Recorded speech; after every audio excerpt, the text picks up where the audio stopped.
Well, good evening and welcome to the first 2026 episode of Investigate Everything. I'm your host, Brian O'Shea. Missed you guys. It's been quite a minute. There were a lot of holidays in between and a lot of stuff to research. So hope to see you here tonight. All right. So tonight we are going to talk about ice in Minnesota, but also ice throughout the country. Now, a lot of people, I'm sure, have tuned into it, especially if you know this podcast. And if you have been watching, you will have noticed that Higby, a citizen journalist, has done an excellent job revealing some critical information. For those of you that don't know what the information is, let me kind of walk you through it here. Basically, Higby is a citizen journalist infiltrating these angry baby boomer and below Ben and Jerry's eating mobs out there in Minneapolis protesting ICE. And he got into their Signal chat. And within their Signal chat, there's tons of information, usernames, everything like that. Of course, I'm sure they took it down by now. But this was very, very instrumental. And it really revealed, the biggest thing it revealed was that these are not just protesters. These people are highly organized. Now, a lot of people want to say it's very military in nature. I think it's, yes, I think it is. I was talking about that on my wife's podcast today, but I also think that these people are just organized. So we go through some of this data tonight, and I found additional sources for it. You'll see that, yeah, it's they got salute reports, everything like that. We'll go into those, but at the same time, if you've been watching these organized protests, if you've been following our show, and also back when I had the show at JJ Carroll, you'll see that the people behind these protests always practice logistics. So the key takeaway tonight is not, damning people or, trying to figure out who's behind it all or, is it Bill Gates or any of that nonsense. No. The key thing tonight that I want you to take away is this. As silly and now, deadly as some of these people can be, and they're very violent. But, we've seen this stuff to animals and everything. But I want you to keep something in mind. They are at war. Okay, the left is definitely at war. I'm going to steal that from Tim Pool, but he said it right. They're at war. We can make fun of them all we want, but they're out there engaging in this type of stuff. I'm not saying we need to get out there against them, but we might have to if they come to our communities. And they're practicing really, really tight logistics. Now, I don't remember who said it, but there's a famous quote from the military that amateurs practice tactics while professional soldiers practice logistics. Their logistics are tight. So we will get into all that. Now, someone just said that Waltz resigned. I don't know. These days, if you're off social media for 4 hours, you miss so much. So if he did resign, I'd like to see it. Yeah. So there we are. So I want you to pay attention to the fact that they're practicing logistics. They're doing command and control. Okay, they have supply lines. They have community support. They have everything you find, not just from like an S4, to use the military term, which is like the supply and logistics, but they've got intelligence. They've got roving patrols. And what I think I may have found tonight is they may have, they seem to have a lot of assistance from some of the Native American communities out there in that area. And we'll talk about one in particular who doesn't have a direct hand on it, but seems to have a secondary hand on it using other tribes as cat's paws. So, or as borrowed knives. So we'll get into some of that. But tonight it's very unprepared. I just had to get on. It's been too long and share what I had with you because my head was going to explode. So welcome back, everyone, to Investigate Everything, and let's get right into it. But before we do, let me get to some of these comments. I want to just welcome Autumn Smith, I saw her last night, I think. Was it last night, Autumn? On a space. It was great to see her. She says some Michigan Democrat legislators are heading to Minneapolis to show solidarity and encourage or incite the protest. Yeah, and they and here's the thing with that is it may not incite, but it will certainly embolden. I mean, they're already doing crazy stuff, so I don't think they can be incited. They're already incited. But what I think we're seeing here, Autumn, is almost like a shadow government forming. I mean, we have civilians over there stopping people and saying, show me your papers, basically, and no one's doing anything about it. We have, well, we had, a governor openly defying the federal government. Okay, we have all the makings of an actual civil war, which may be happening right now. It may not be in your face, but it may be happening right now. We just don't know. But we've had Arizona, Maine, New York, Michigan, of course, Michigan, Minnesota. Who else? Wisconsin.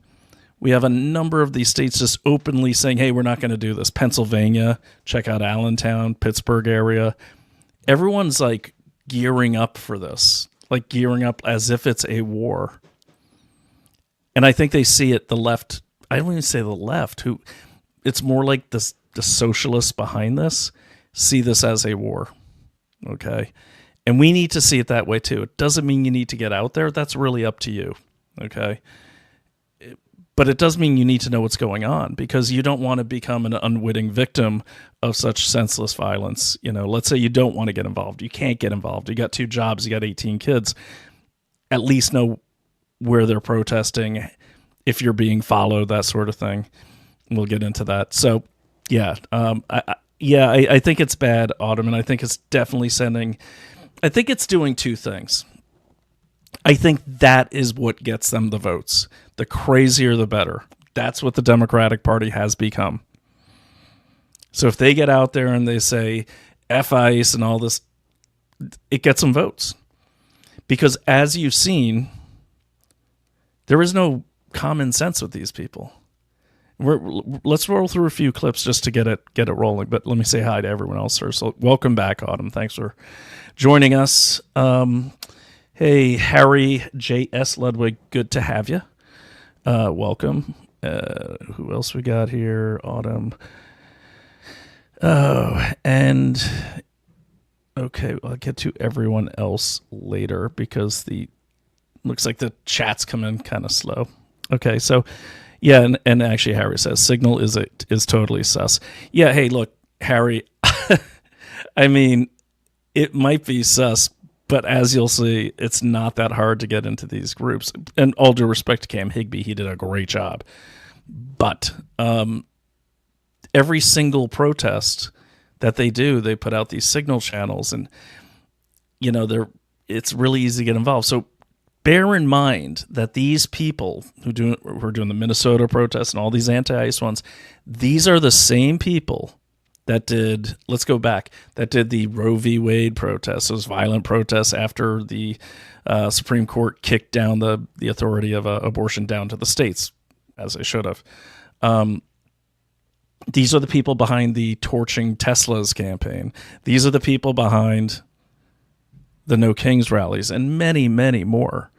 And if you go back, I'll post it, but if you go back, you'll see they're involved in everything. Like every single thing you can think of. So keep that in mind. So actually, Autumn has another one here. Western Michigan University kicked CB ICE recruiting at their fair. Yeah, I saw that coming. And there's also an Allentown law enforcement agency that's coming under fire for partnering with ICE. They've been partnered with ICE for years. But all of this, it just seems... I mean, there's true believers out there, don't get me wrong.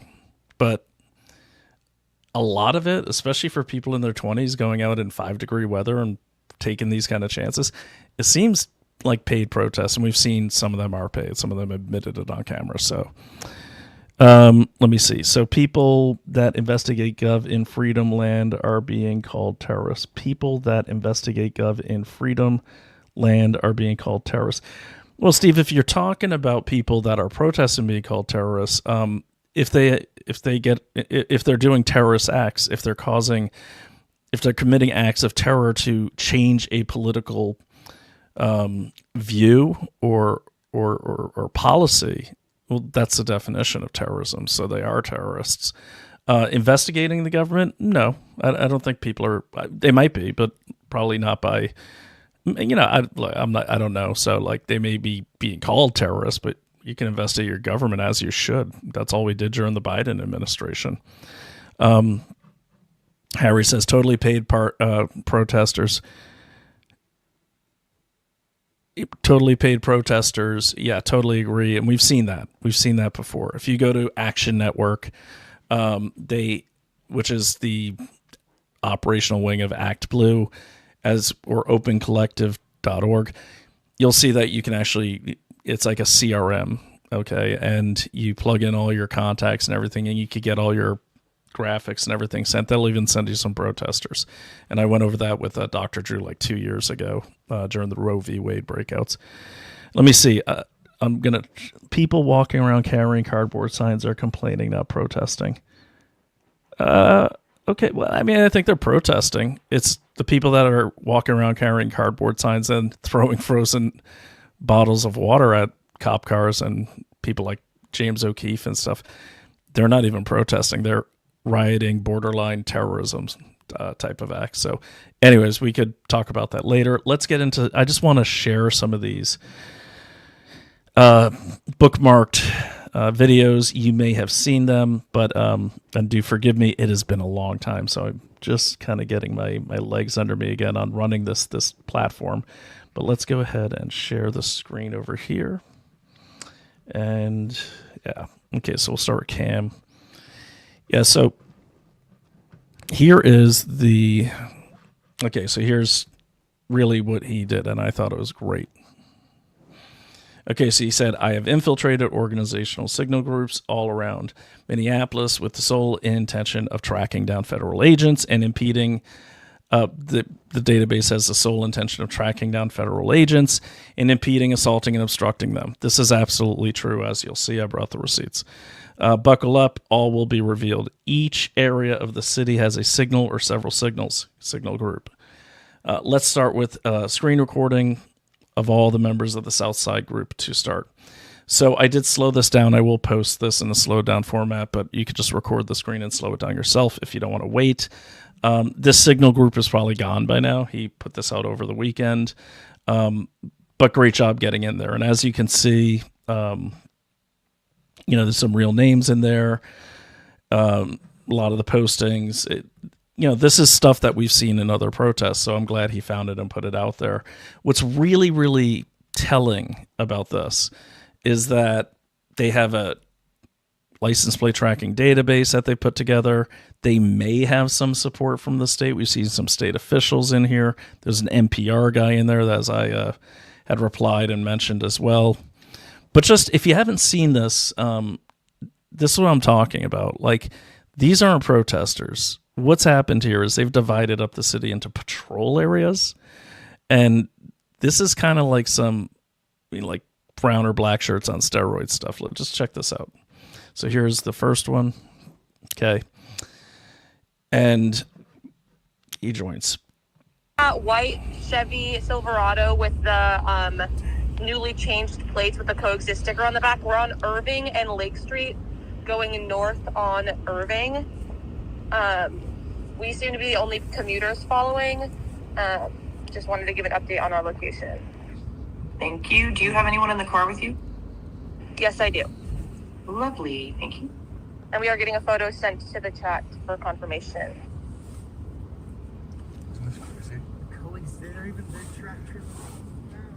I don't know why they videotaped this. This is John 612. That we are at Grand and Lake. We're heading toward Irving. We can try and join you. Thank you, John 612. So, if you're listening to this on the audio, I'm getting some messages from the WhatsApp group that they're driving around on 28, 29th, Pleasant and Pillsbury Avenue. If you want to swing by there first, I'm making my way down that way as well. I am on Lake and Park. I'll relay to the Spanish chat, or sorry, relay to the Uptown Whittier. Tired. Thanks, Aaron. So those listening, That what they're doing floor is just they're actually really following right side Cam of the Higby glass. right now. This is insane. These are the protesters. Please go on mute. John 612, please go on mute. It's going to be a right, the next right. Lokito, go ahead. The next right, Chicago. Yeah, that gray F-150 just drove past me on the opposite way towards Cedar. That was on Lake and Park. That's us. Thanks. You could say we've got 2 commuters behind that F-150. That's confirmed. Do we have anyone in this call who's at 28th, 29th Pleasant right now? Lokito, you're not there, correct? Don't wave at them. Yeah, do not wave. Correct, I am on 3rd and Lake. I would be there in probably like 2 or 3 minutes. This is Liv. I'm at Cedar and Lake going west. Do you want me to keep an eye out? I'm going to take the I'm next left. concerned about the reports from the Spanish WhatsApp about 28th, 29th and Pleasant. Ern's relaying to Uptown, but Lokito, if you could head there, if you're up for heading there and you're only a minute or 2 out, that'd be great. 29th Pleasant. Hey, this is Fubar. We're also about a minute out. Okay, so what? Yeah, that may have been Cam Higby himself recording it and listening and playing it on speaker. That probably makes the most sense. Here's a screenshot. He says, here's a screenshot of the active dispatch call. It's always active. They actually have a dispatch. Okay. And I'll show you how they get people to, how you get into these groups. There's a lovely young man who just kind of, I think, talks too much. So that was where I got a lot of this stuff. He's on Instagram. I'll show you him. He's pretty dumb. You can see folks are changing their emojis, clocking in and out. I'll also attach below a video dispatch actually tracking the vehicle I was in, claiming that we are confirmed ICE. They constantly misidentify vehicles, pay attention to emojis, tags, and plates. This is really, really, this isn't good. You have civilians who kind of aren't really trained to do anything, and they're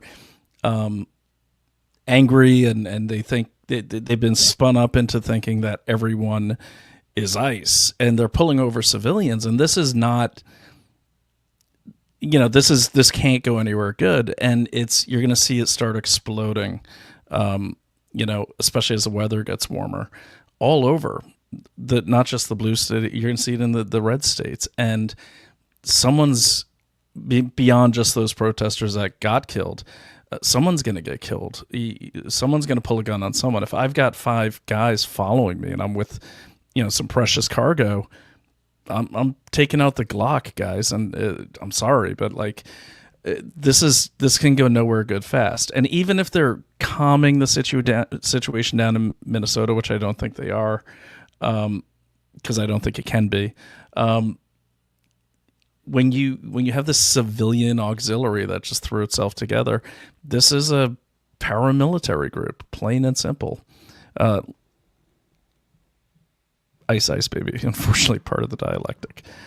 And then Harry says Minneapolis, of all places. There's a lot of history there, I'm sure. If I have time, I'll get into it. I did a lot of research on what the hell's going on in Minnesota in general. We'll get into that. There's a reason. There is a reason Minnesota, because it's not just Minneapolis. It's like several other places.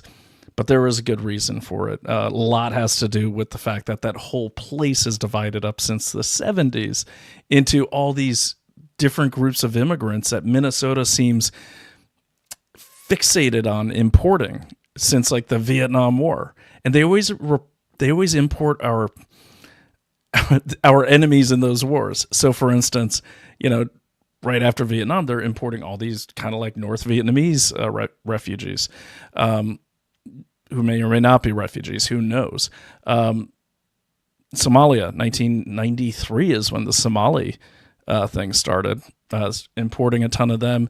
And then the other states that imported Somalis, their Somalis left and went to Minnesota, which is the weird thing. Apparently, the claim as much as I read, and I read a lot, the only claim I could find was that, this huge influx of Somalis that started in 1993 after the Somali Civil War, after Black Hawk Down and all that, was because they heard that there was this big meat packing company that was hiring Somalis. I don't think that's enough to like start this entire flood of people. No, what I think is that there's money behind ensuring that Minnesota is plumb full of Somalis. Because I agree, why Minneapolis? I mean, if I'm from Somalia and I'm used to like 90-degree weather, why the hell would I want to go to Minneapolis, especially like with their winters? But if you look at Somalia, if you look at like the CIA website or the State Department website, their number one crime in Somalia, their number one crime is graft or fraud, ripping people off. That is like literally the biggest crime in Somalia right now. It's rampant. It always has been. Just spitballing here, but if I were like the party that kind of rips people off, and I know both parties do, but I'm just saying, if I want people that are going to be okay with like voter fraud or fraud in general, I'm going to want to find a country that we have access to, maybe, because we were involved in that conflict. And I'm going to start importing those people, and I know they're going to look the other way. I also might want to, be a state that makes sure that my Native American population is really protected, and that's also going on in Minnesota. There's a lot. It's very complicated, but it does make sense that you would want, Somalis, who are notoriously fraudsters of Africa, populating your state, if you yourself are a fraudster, because they're going to go along with the graft. Okay. And Harry says, host, that's why the term Somali pirate isn't derogatory. No, it's not derogatory, Autumn. It's their number one crime. I mean, go look on the State Department website. Go look at the CIA website. Go look at the UN website. And I honestly, I'm at the point where I don't even care if it's derogatory. So, so we'll talk about that in a second. And the reason why, Harry, you may notice that the biggest, and I'm not accusing Native American people in general of anything. I spent almost the entire pandemic working for a massive company at a massive tribe out in Washington. Great people I was working for. But remember, not all Native Americans they're not all like unified. They're at war with each other constantly. There's treaty tribes, there's congressionally approved tribes. There's a lot of infighting within every community, especially the Native American ones. So, but what I'm talking about in particular, there's a tribe out there that is the richest tribe in America, right there in Scott County, that sits on the southern border of Hennepin County, where all this stuff is happening. And when I was a private investigator, I actually did a job where I was hired by a Native American who was enrolled in the Shakopee Mdewakanton community, SCMC. Anyways, Shakopee. I'll pull up the thing. It's a tough name to pronounce. But here's the deal, and I'll get back on track. I'm terrible about this, but I'll get back on track just to put everything in the same bubble here. We're talking about the Minnesota riots, the anti-ICE riots, protest violence, whatever you want to call it. We're talking about why Minnesota. These are great questions that I've asked myself. And then we're talking about who's involved, who's backing it, where's all this money coming from? Lots of sources. Who's an accomplice? Okay. And there's lots of those too. So let's keep going. But yes, these are good points. Another video here. These 5 observers are on there. KM, I'll probably have you stay on that F-150. But anyone else that's on this call that is currently on that F-150, I think we could use our resources and energy better somewhere else. I agree. Oh, that is If still there's must be somewhere Cam somewhere Higby. you want to send us, that's great. Otherwise, we could go up into Phillips. If you want to go up into Phillips, that's great. I'm going to attempt a roll call here in a minute.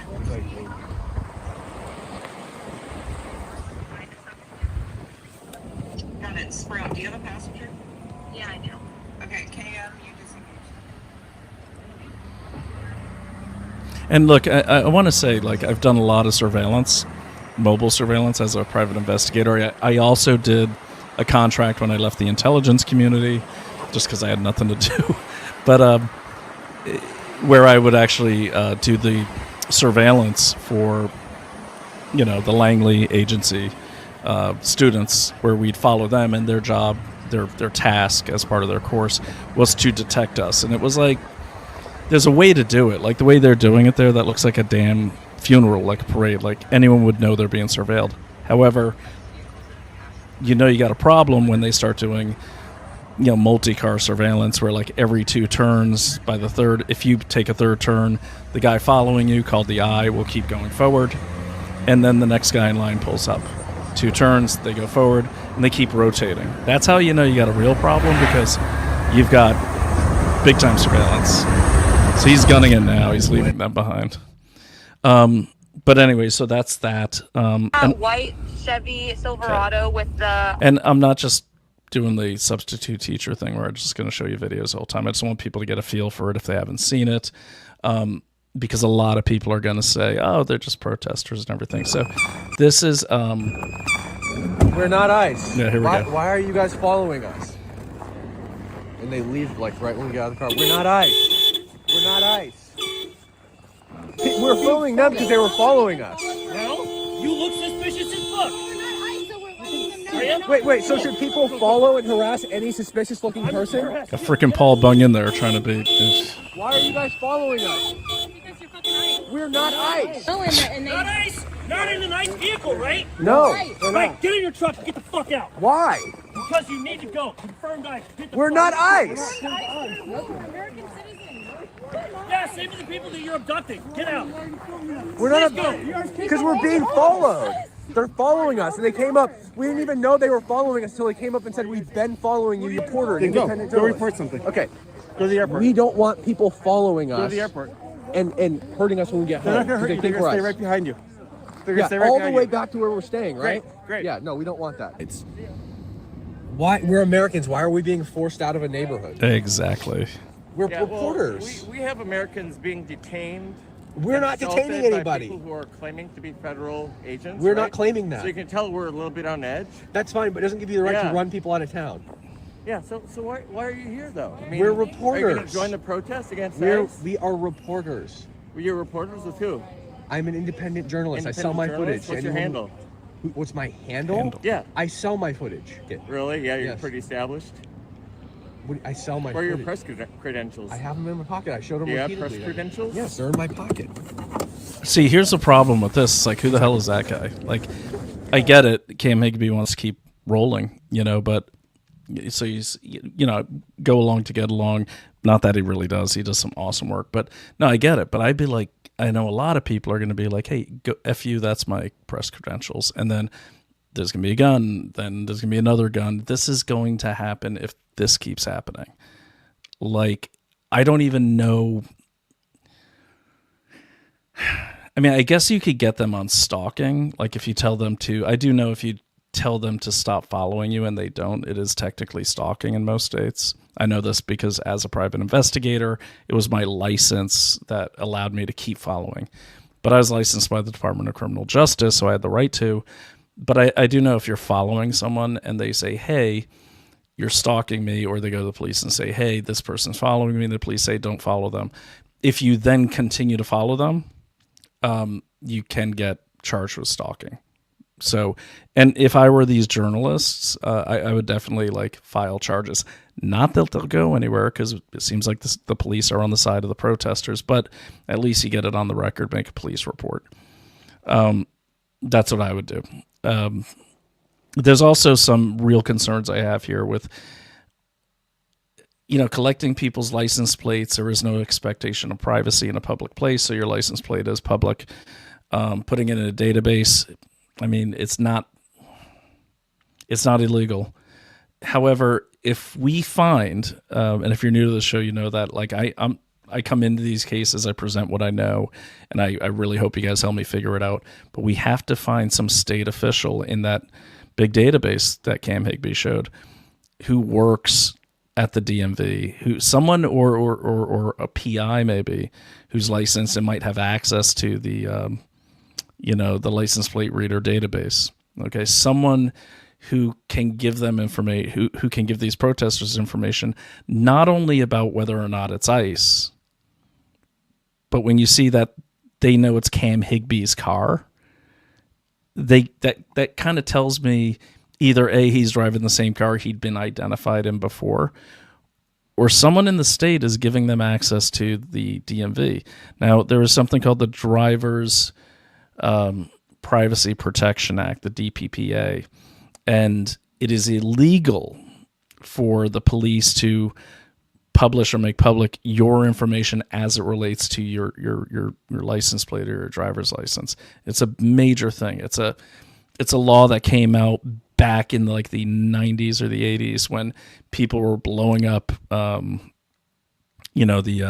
abortion clinics, and a lot of doctors were followed by anti-abortion people and blown up. There's a big case of the guy that hid in the woods. I can't think of it now, but that's where that came along, because if the police give out that information, you could be driving your mom's car, okay, and then some lunatic goes to the wrong house, kills your mom, so that's why they have that. So I don't think they're violating the law, but if they are getting state information, someone needs to go to jail.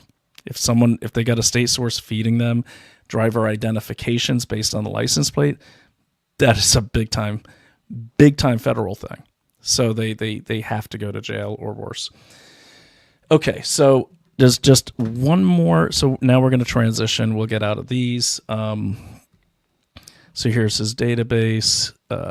Okay, here's another one here. Now a lot of people have cited this, myself included, and said, oh man, they look like military. So what they're doing, this is the salute report format. If you've been in the military or around the military, you probably know it. It's the first thing you learn in basic training.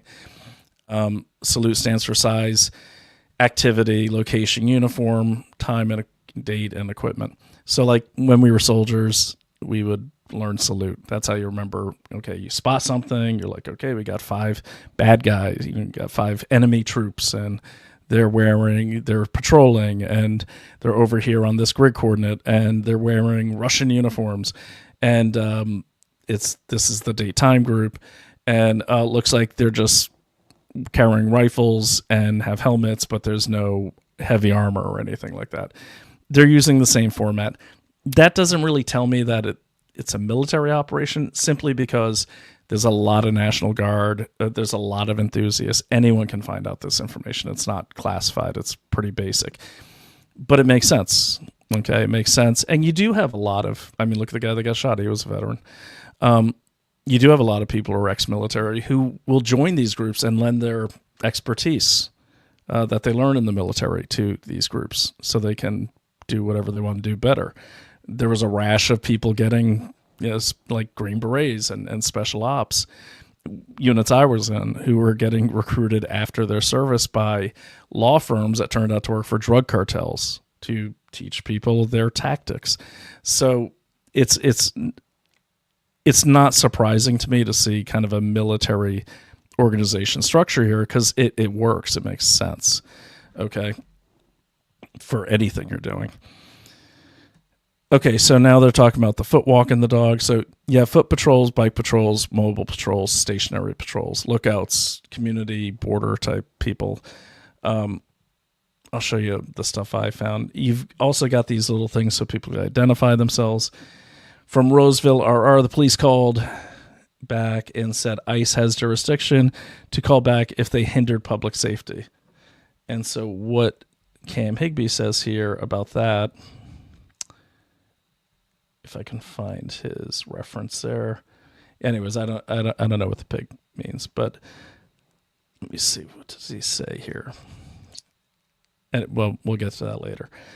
But this is good stuff. I'm glad he got in there, heading east on foot, so you can see it's a foot patrol. All right. Now, there's one more that I want to show you. Okay, let me get to my bookmarks. And let's see if it's up here. There we go, 26 Damn, that's sad because that's probably when I intended to do this episode. Okay, no, that's the early stuff there. All right. Okay, that's the guy we're going to get to. That's where I got my stuff, is from this dude. But I do want to show you one more thing. This is a little disturbing. These guys, I think, are blowhards, but, maybe they're not, and maybe some person's going to take that seriously. Like, this dude needs to go to jail. Maybe yes, but check this out. Put lead in ICE's head. Put lead in ICE's head. Just let's get to this part of the whole storyline, because it's been brewing, and the midterms are a way off. And even if we impeach and remove this motherfucker, he's still got an administration underneath him that's just loving this, including Stephen Miller is the worst of them all. He's the worst of them all. He is short. He is sniveling. He is a cunt. He deserves some things in his head, too. We read about American history in books thinking, yes, they have the whole thing about history repeats itself, but we never really think it's going to happen. Let's be honest with ourselves. We never really think it's going to happen. We live our lives on screens now, and we're just so disconnected and trying to chase a paycheck just to afford our bills. And we need to employ the Second Amendment in a very, very realistic way and not just talk about it. I don't want to hear the "don't tread on me." I don't want to hear the "well, it's not me yet." You are repeating the same exact narrative from World War II, from the Nazis. You are repeating the same fucking exact thing that happened back then. It's not me. It's not me. Oh shit, it's my neighborhood. It's me now. The same thing. So Minnesota, I want you to start taking them down. I need to see it from the cops. Okay? I need to see it from the National Guard. I need to see it from the people that are on the protest lines. I need to see it happening, because gathering and work stoppages and stuff is great, but it's not going to be the bookend that needs to happen. It's not going to, because let's face it, our government is just not doing anything. What are we going to have, another Cory Booker? He's going to get on and say how upset he is with the government. Who the fuck cares about our government anymore? I think that's very clear across the board. Democrat and Republican at this point. Nobody's doing anything to stop this. To actively stop this. Nobody is. To stop what? And that's why we have the "we the people" part of things. So let's get to that part of it with authority. Okay, so you get the idea. It's some upper middle class Twinkie who's no one's putting stop to what? Legal enforcement of our laws. It's also funny. I'm not going to show you all these, but I saw several of these, and they could be paid to do this. Who knows? Just rile people up. Not that they shouldn't be taken seriously, but I was kind of laughing because it's kind of embarrassing, because I think he's probably in the generation right below my generation. I'm Gen X. But he's doing that thing I used to see so many times in like Northwest Washington, D.C. when I lived there, which is kind of like the upper middle class neighborhood. He's playing like, stuff like, who is that? Sabotage by the Beastie Boys. He's playing music that he thinks makes him tougher. In another one, another guy's playing some other like Dave Matthews or something like that. But they're like, go kill people, like that and all this. So if you're listening to this and you're on the side of the ICE protesters, don't listen to dweebs like this. This guy's nails look like they're manicured. He looks like he's driving a family-friendly vehicle there. He's clearly sitting in his work parking lot because of the tightness of his clean shave there. He probably will get fired if his boss finds out this video. And he's most likely...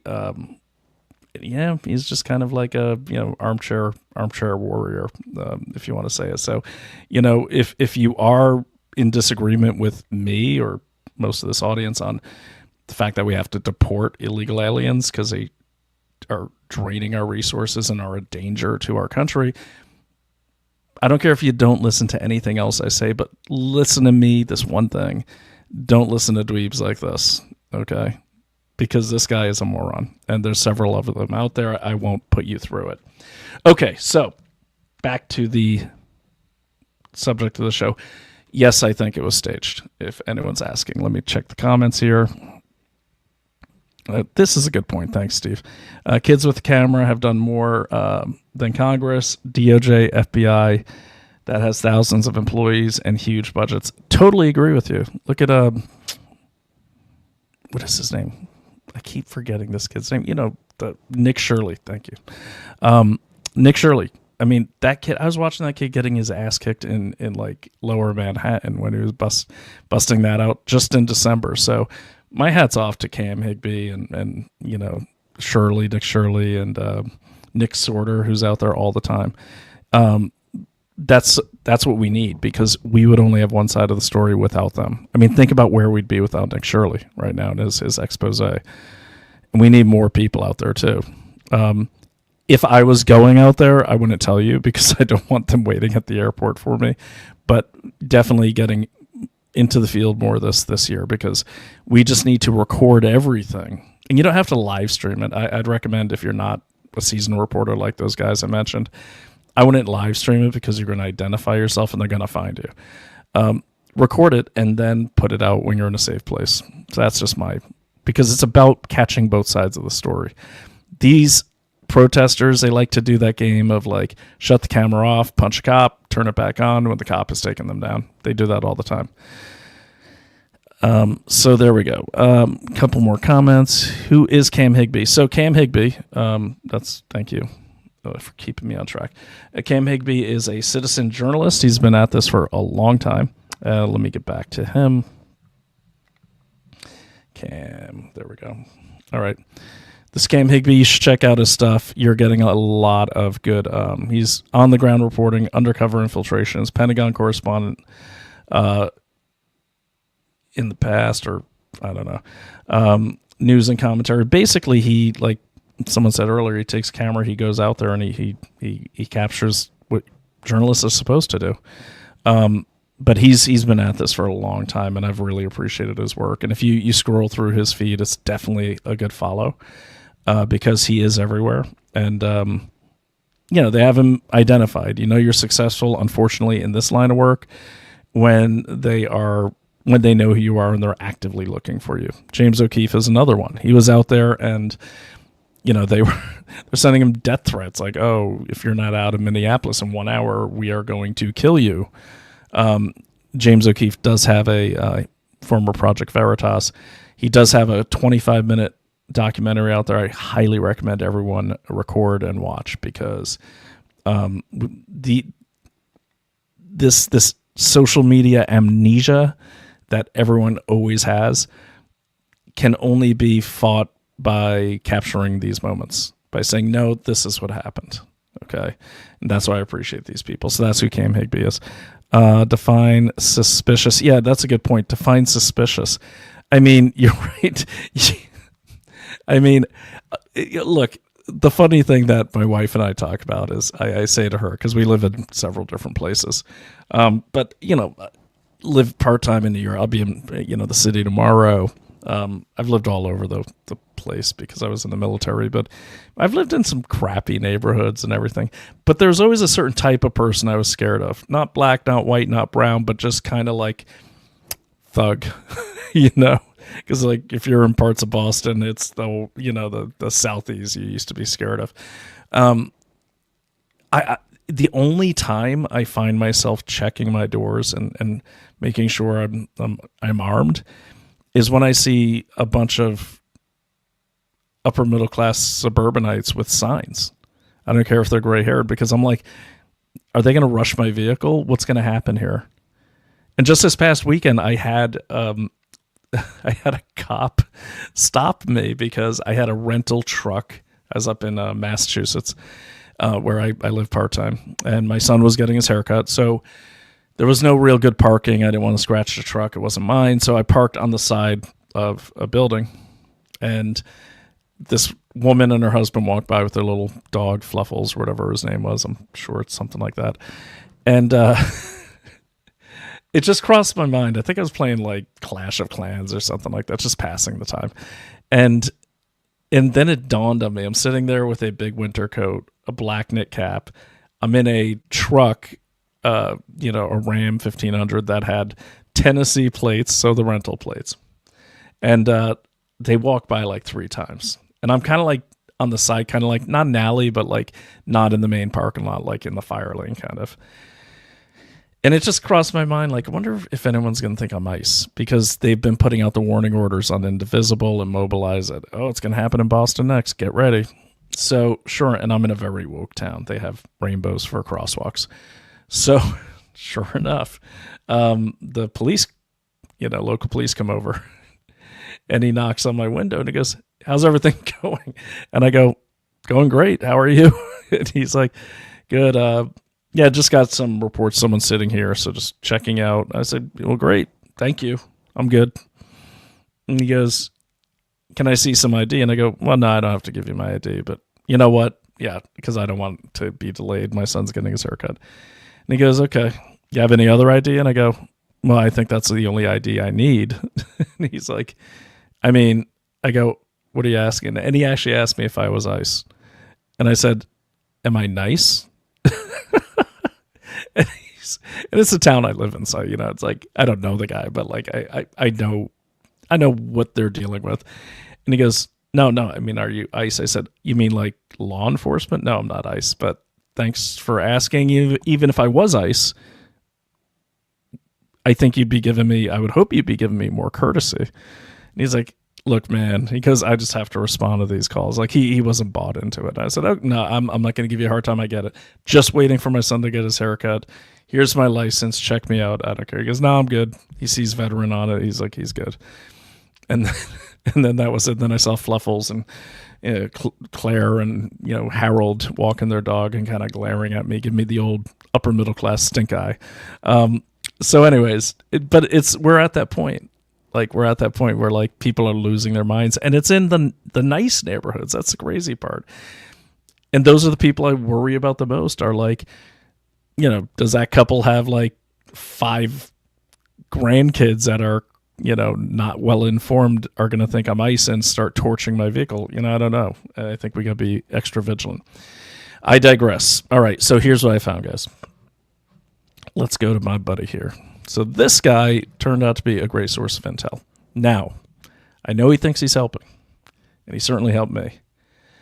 But let me just, this guy's actually calling out ICE locations and everything like that. So let me see where I started with him. Check out Greg Pavino's. Okay. Let me get to the videos here. And he just came across Twitter, and someone had posted him calling him a idiot lefty and all that. He is an idiot. And I just kind of looked him up and found it. So what he has here is, he says he first gave me a ton of stuff. Yeah, he gave me a ton of stuff that I found very, very useful. Late Nights, Operation Metro Surge, Whipple Foley. He basically started telling me like how to get involved. Okay, here we go. Here we go. I think this is it. This is crazy. Watch.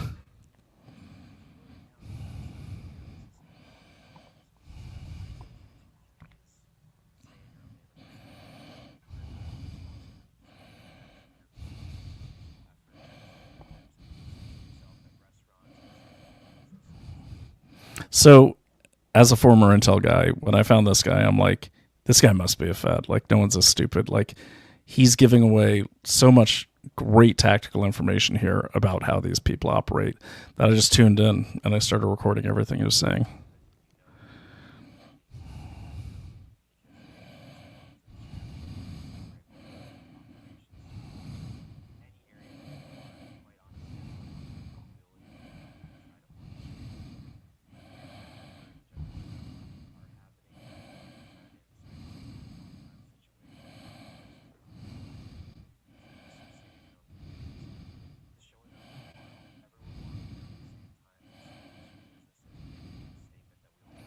This was last week.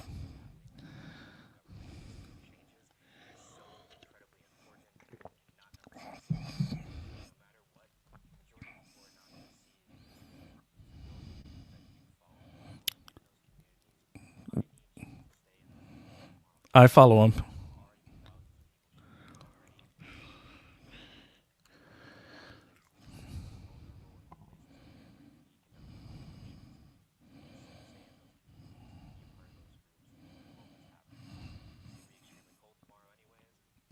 Okay.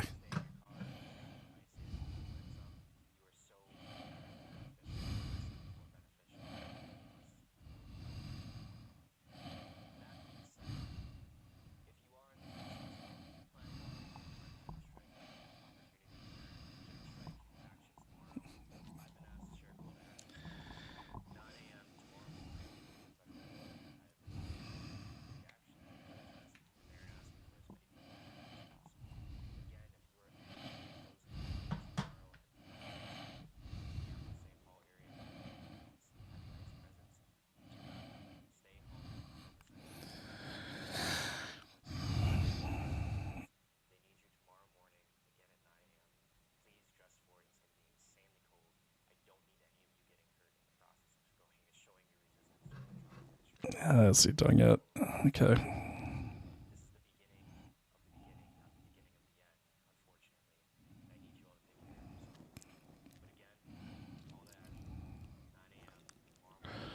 Okay. Got it.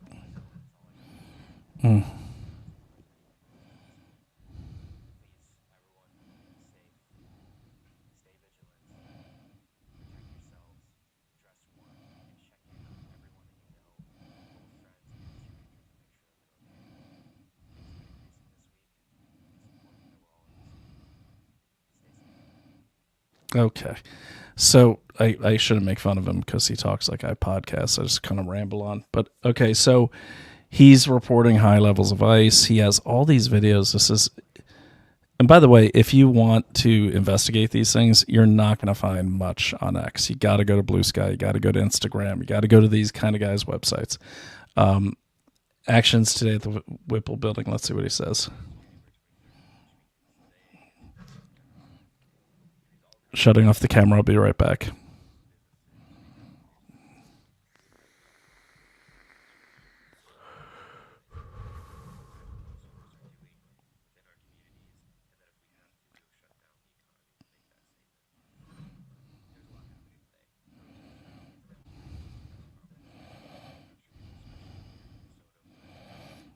Going on to the next one.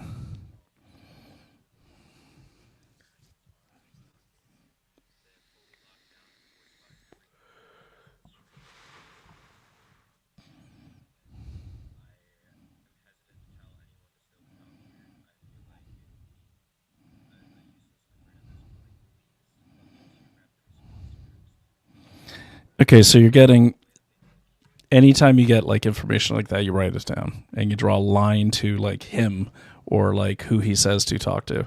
So members talk to the rapid response groups.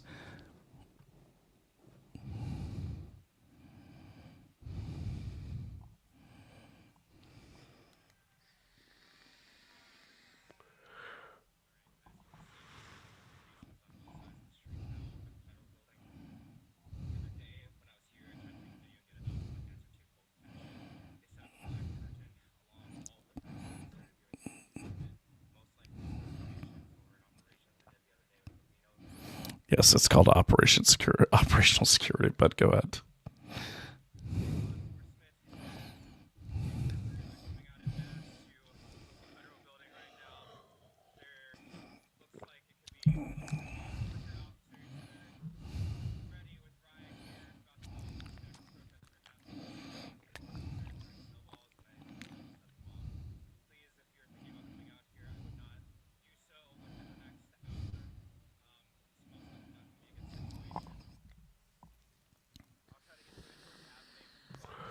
Oh shit.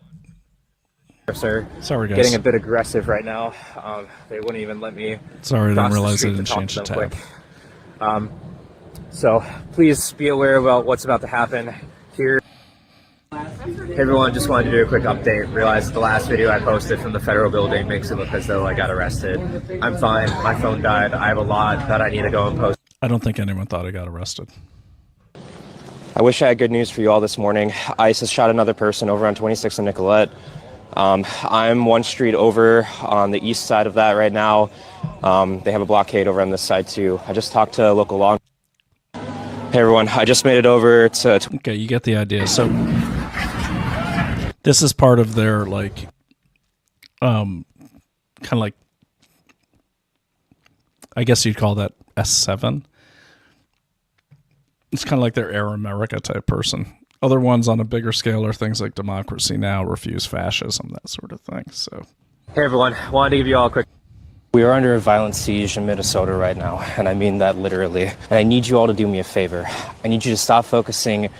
Okay, now, this is what I want you to pay attention to. This is what put this kid on my radar. He's, what he's about to do here is not good for their movement. Okay, because... And this one I thought he was a Fed. I was showing it to Naomi, and I'm like, is this guy a Fed? Is he trying to sow, like, confusion and chaos? But see, this type of thing that he says, what's going to happen is nobody is going to trust anybody. You see, he's already talked about communities that they're separated into. You'll see that they have their little areas that they're supposed to stay in their lane, kind of. And what he says now, they're going to destroy each other. With suspicion, pulling each other over, harassing each other. Just listen to this. This is crazy. On just what ICE is doing and how bad it is, and start focusing on how they're doing it. They're changing their tactics and strategies rapidly now more than ever, and finding ways to blend in, finding ways to operate faster and attempt to outmaneuver us, and otherwise be able to use new suppression tactics to bait people out and to be able to basically crush any resistance. The majority of agents are no longer concerned with wearing face masks whatsoever. They've traded them out for baseball caps and sunglasses, beanies and sunglasses, beanies with pom-poms on the end of them, especially for female presenting agents.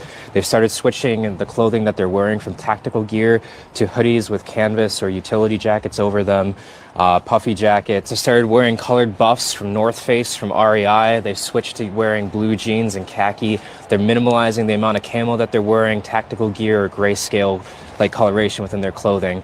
It's important to note all these things because they're trying to blend in with the Midwest, not just prepare for the cold weather, but blend in as all of us. They're starting to disguise themselves as Uber drivers, maintenance workers, construction workers, student drivers. They're contracting out with local businesses so that way they can use their vehicles. We documented a report of them starting to use like a vehicle from a local plumbing business that has all the decals and stuff on it of that business. That way it looks as though it isn't ICE at all. They're using handicap parking passes. They're starting to load more things on their dashes. They're using high visibility vests. They're throwing Gatorade bottles, stuffed animals, whatever they can up on the dash in order to make it look like it's a civilian vehicle. Even more critical to be aware of, they're starting to wear orange whistles on them too, blending in with the crowd. We know already that they're in our rapid response chats, but it looks like they've started to infiltrate themselves within places where protests are happening and like responder teams that are out on corners and stuff. They could be starting to send us false information, but we do know they're starting to use the information that we're sending into the chats in order to be able to quickly move to different locations and otherwise continue to play this cat and mouse chase. As of today, I got a report from a local elementary school. Okay, so you guys get it. So he goes on here. Watch this. I also want you to pay attention to his surroundings, too. I think he lives with his mom. Identified the fact that ICE agents have started sending out emails to families, letting them know that they are willing to go and help with like food services and stuff for those that need it. The school has been directing to parents and kids that they should only go through the school's social workers, but the fact that ICE is trying to bait people out and use that as a method for being able to abduct them is incredibly concerning. I need you all to make this go viral. I need you to make sure that every community out there that ICE might target knows how they are adapting, because they are ingraining themselves in all of our groups, including our rapid response groups already. They're trying to infiltrate, they're trying to instigate, they're trying to feed us false information. Our best chance of beating them is to outnumber them and outpace them and make sure that every time they adapt, we adapt quicker. This isn't just an immigration enforcement operation. This is infiltration and preparation for a full-scale suppression effort, and you need to start preparing. We are under a violent siege in Minnesota. Okay, so yeah, that put him on my radar. And hey everyone, I'm moving a little bit. So he goes on and on, but when I found him, I wanted to see first if he was. Put my camera back on here, and look, what he just explained there is. Like, he's basically saying everyone can be ICE. Okay, so what he's just done is going to have the same effect on this movement as a sniper has on enemy units. So once enemy units know a sniper is in the woods or in the tree line or on top of a building and they can't find him, it creates a slow go environment for their operations, meaning there's go, slow go, and no go. No go means you can't get through. Slow go means you're going to have to go extra slow. You're going to have to check everyone. Everyone's going to have to verify themselves. I've been in these protests undercover, and these people lose their minds over that kind of stuff. What, you don't trust me? It's insane. And I think inadvertently, like these kind of things, because I think he has a pretty decent following. Yeah, he's got 39.2 thousand followers on Instagram. That's pretty respectable. So when I saw him, I had to figure out, because I thought for sure maybe he's a Fed who's kind of sowing this stuff out there to create that very effect. But when you go in here, the first thing you do is you find his link tree. Okay. Now here's his link tree. Everyone meet Lee Stedman, independent reporter, community organizer, outdoor educator, and expedition guide. Look, I'll give these people credit. A lot of them are kind of outdoorsy. They're going to be able to handle the cold pretty well. He actually leads expeditions, I think, somewhere. So here's all his links. And what really, really caught my attention was this one here. So 50501 Mutual Aid Resources, or 50501. It's the same group that I saw with the Tesla, the Roe v. Wade things, which were called hashtag SCOTUS6, if you want to look it up. So I click on that, and then that brings you to this. Now, this is really interesting, okay? Now, we were talking about logistics before. I'm not going to do the slides. It's too late. But basically, good logistics involve, you're going to have better... you want to have an unbroken supply chain. You want to have medical resources. You want to have food. Army fights on its stomach. And they have all this. Okay, so it's kind of like the reason why the IRA was so difficult for the British security forces or military to suppress, is because they had community involvement. That's what makes this tough. Let's look at the first one here. So we got Leo's Towing. Okay. This is a guy who tows the vehicles away and holds on to them for the people that got detained and they left their vehicles on the street. That's his signal handle. Now, anyone in the audience who wants to look into this guy, I'd like to know more about him. I'm not going to have time to get to it, but let's kind of look at, sorry, I keep forgetting to share the tab. Okay, so here. That's the Venmo. Sorry, guys. Let's go back to Leo's Towing. All right. So Leo's Towing, they have that.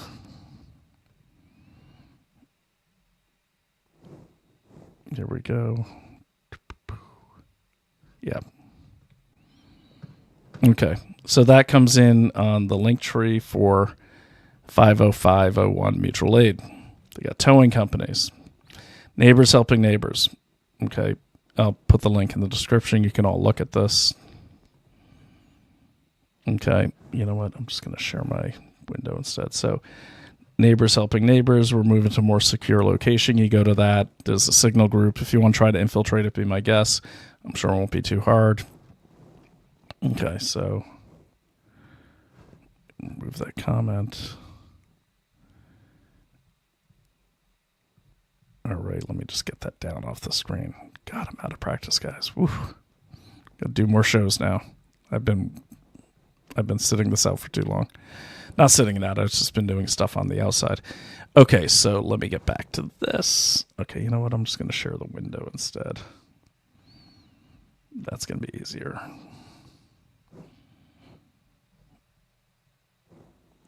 Just make sure there's nothing. Okay, good. Here we go.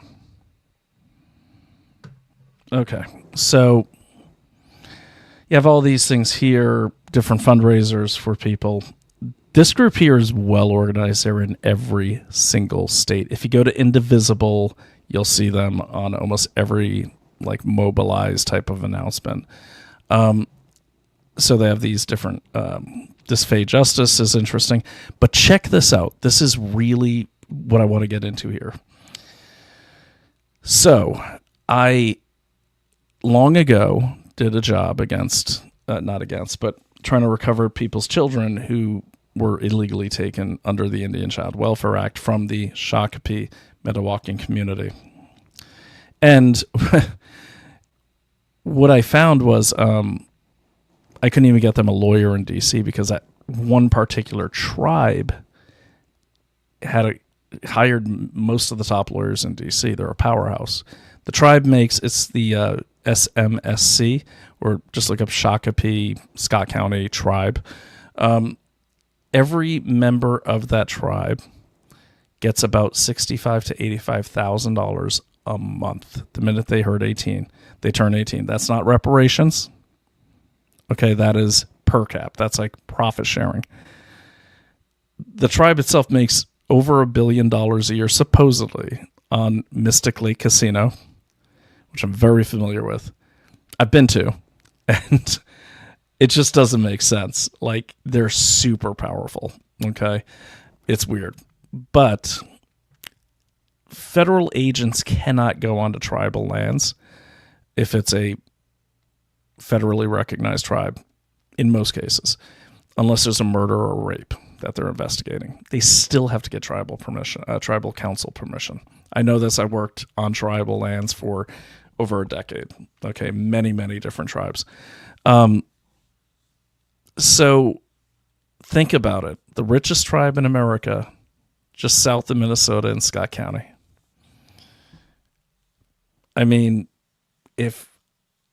as long as they're kind of left-leaning, could be a place where people are being harbored, just saying, or worse. But let me show you this. This is what I discovered. So I see this Shakopee food delivery. You see all these different Calvary food shelves. So, like, as an example, you go in there, they're pretty innocuous. They look like they're delivering food. But there's so much focus on food delivery. This is what I want you guys to look into, okay, and help me look into. What else are they being used for, these food delivery things? Is this their door-to-door intel? Is this how they're spreading the message? Is this how they're kind of moving their supply chain beyond food? Are they feeding the protesters or the rioters? Or worse, are they supplying them with stuff that could harm agents? I don't know. But when I click on all of these, you get most of these kind of, different food drives and all this. But you go to this one here and watch what pops up. This will blow your mind. Shakopee food delivery, right? Sign up to deliver food in the Shakopee area for families affected by ICE. Now, if you're an investigator, you're going to look at that and say, oh, okay, well, that seems pretty innocuous. But watch this. Go to Sign Up Genius, right? Okay. Here it comes. Give it a second. Sorry, guys. There it is. Okay, so now you go in there and it says Shaco Ice Patrol. Now, it's food delivery, supposedly, to help these affected families. Now, look at this. Dispatch. It says, it takes you to Shaco Ice Patrol. Dispatch. Work from office or home and coordinate patrol. They're meaning these people that patrol these quadrants. Needs to have excellent knowledge of Shakopee, the roads, and patterns in our community. Must have completed an ICE training.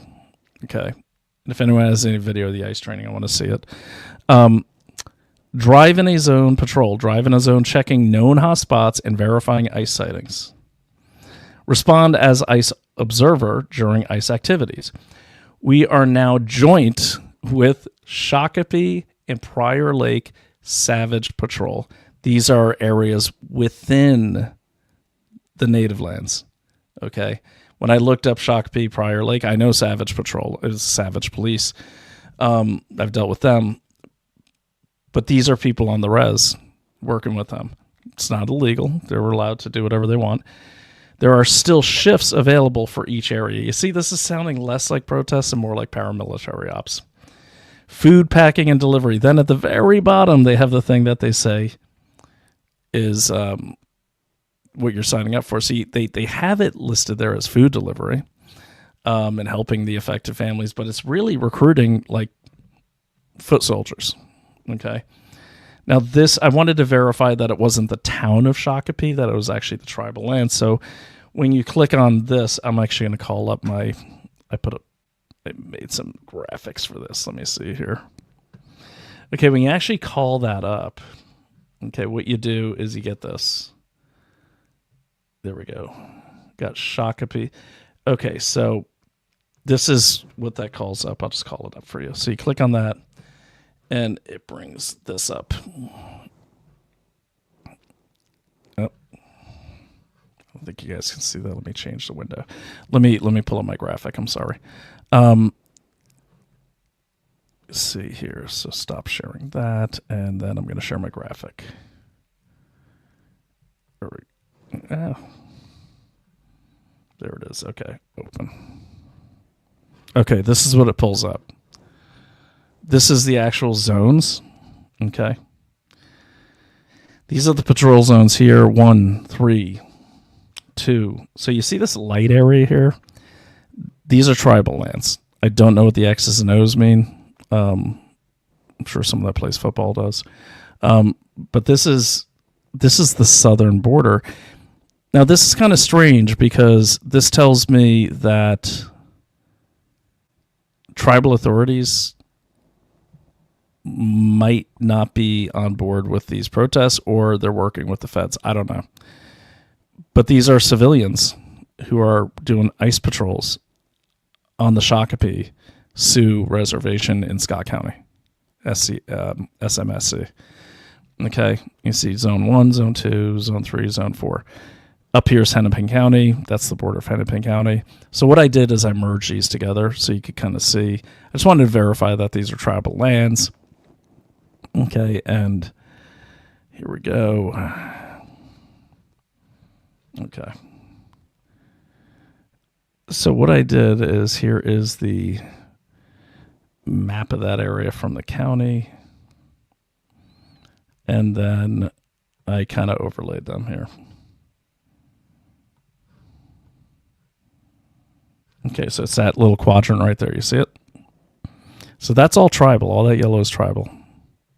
It's really strange. The feds know they can't go on there without a warrant, without permission, in most cases.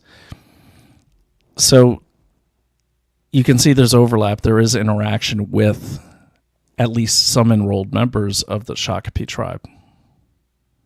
Okay, not illegal. I'm just saying, a lot of people are asking me, well, who's funding this? Well, look, I mean, these kids turn 18 and they're getting $85,000 a month.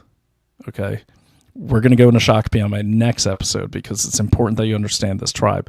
But look up the tribe. They're super rich. Everyone's super rich. Everyone who's 18 in that tribe is a millionaire the minute they turn 18. 65 to 85,000 a month. Do the math. Okay. Who's supporting them? Lots of people.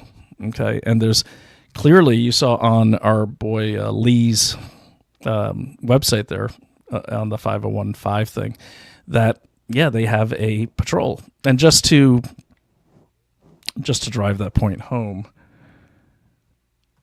what I did is I wanted to go to Indivisible and find out more stuff. Okay, see if there's... Now, I don't see, to be fair, I don't see like the tribal council being involved directly, but I do know the Shakopee Nation does... It gives lots of money to the neighboring tribes.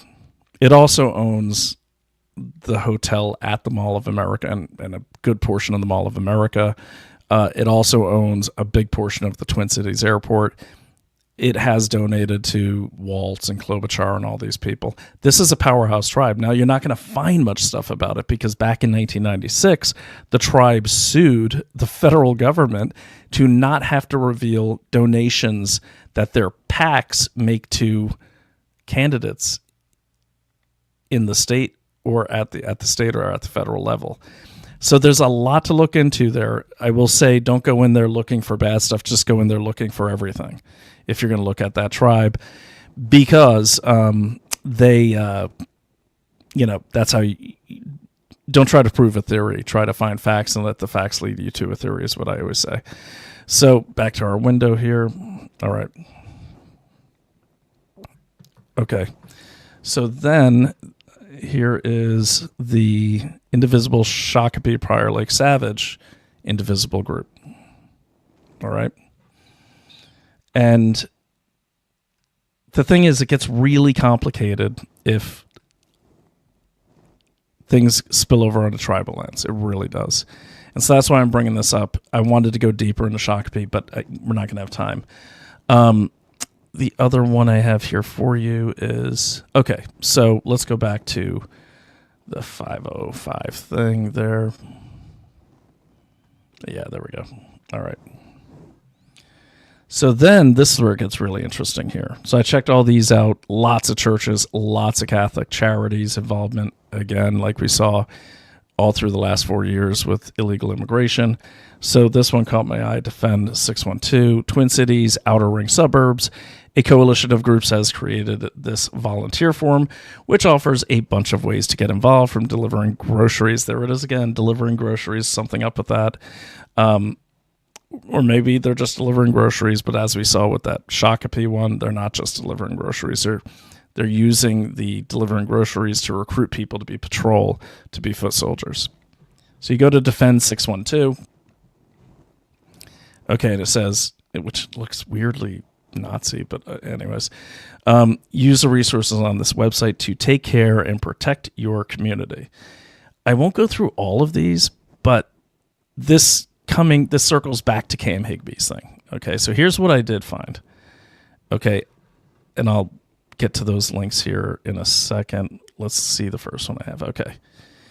All right, so this is called Best Practices Guide for Neighborhood or Area Foot Patrol Monitors 612. And I think a few people put this on. So there's your legend. Okay, so mobile patrol commuter in a vehicle driving around looking for agents. So that means you're heading to work and you're pitching in. This is incredible community support. It's amazing. I'm not supporting them, but this is everyone's worst nightmare if you're not from there and you have a job to do.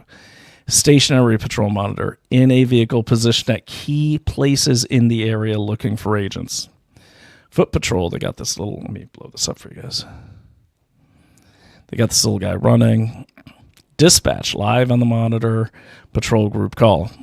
Hyper local group messenger. That's a new one. Ready to pass on word to individual neighborhoods and blocks. I'll have to look into that more. Actually, I'll make a note of that. School event safety spotters assigned and connected to a specific school or event. So these are like event security. I mean, this is pretty organized. License plate checker. There it is. Ready to check plate against the list of known license plates. Okay, we got to find out everyone. We got to find out who is working with these people that has access to the state license plate database, because it's not available to everyone. Medics. Okay, so you see all the things that you need in a successful logistics operation supporting a ground action or an action. They're here. Aftercare provider available to connect with responders after an event. I don't know if that means they're brokenhearted. I don't know what that is. But anyways, connect to your ICE area ICE watch patrol call. Sounding a bit more organized, a little more paramilitary, a lot less protester, right? Rapid response systems are using two different kinds of signal chats now. Hyper-local rapid response chats. These are large chats full of neighbors who are ready to be activated for a confirmed sighting / kidnapping. The only messages that go into here are verified ICE sightings with as much clear information gathered as possible. So, that obviously is where people need to get into if you are trying to take these guys apart. And by the way, why are we going through this? Why is it important to know these things? Why am I asking people to investigate? Because if logistics helps you win a war, the destruction of your logistics, the destruction of your command and control will ensure that you lose it. And I want these people to lose. So, if you think I'm on the fence or I'm just reporting, you're in the wrong place, because I want these people to lose. Their accidents have happened, people get hurt, but at the end of the day, anyone that came into this country illegally is a criminal. They need to get out. And they are dangerous too. If you go back to, not all of them, but, the thing is, if you go back to me and JJ Carroll's episodes back, going back about a year now, we had a show called Unrestricted Invasion. It's on the same Rumble link. We went through all of these. We would go through, as they were crossing the border, the 20,000 Chinese military people that came through, the actual high-level ISIS terrorists that were on watch lists that Biden let into the interior once they identified them. We covered all of these things with receipts. I highly recommend you see some of those. The invasion in Massachusetts by Haitians, it's insane. So that's why we're learning this, and these people are protecting those people, okay, who they don't belong here. They're eating up resources. They're hurting our citizens. A lot of them might just want to work. Hey, you know what?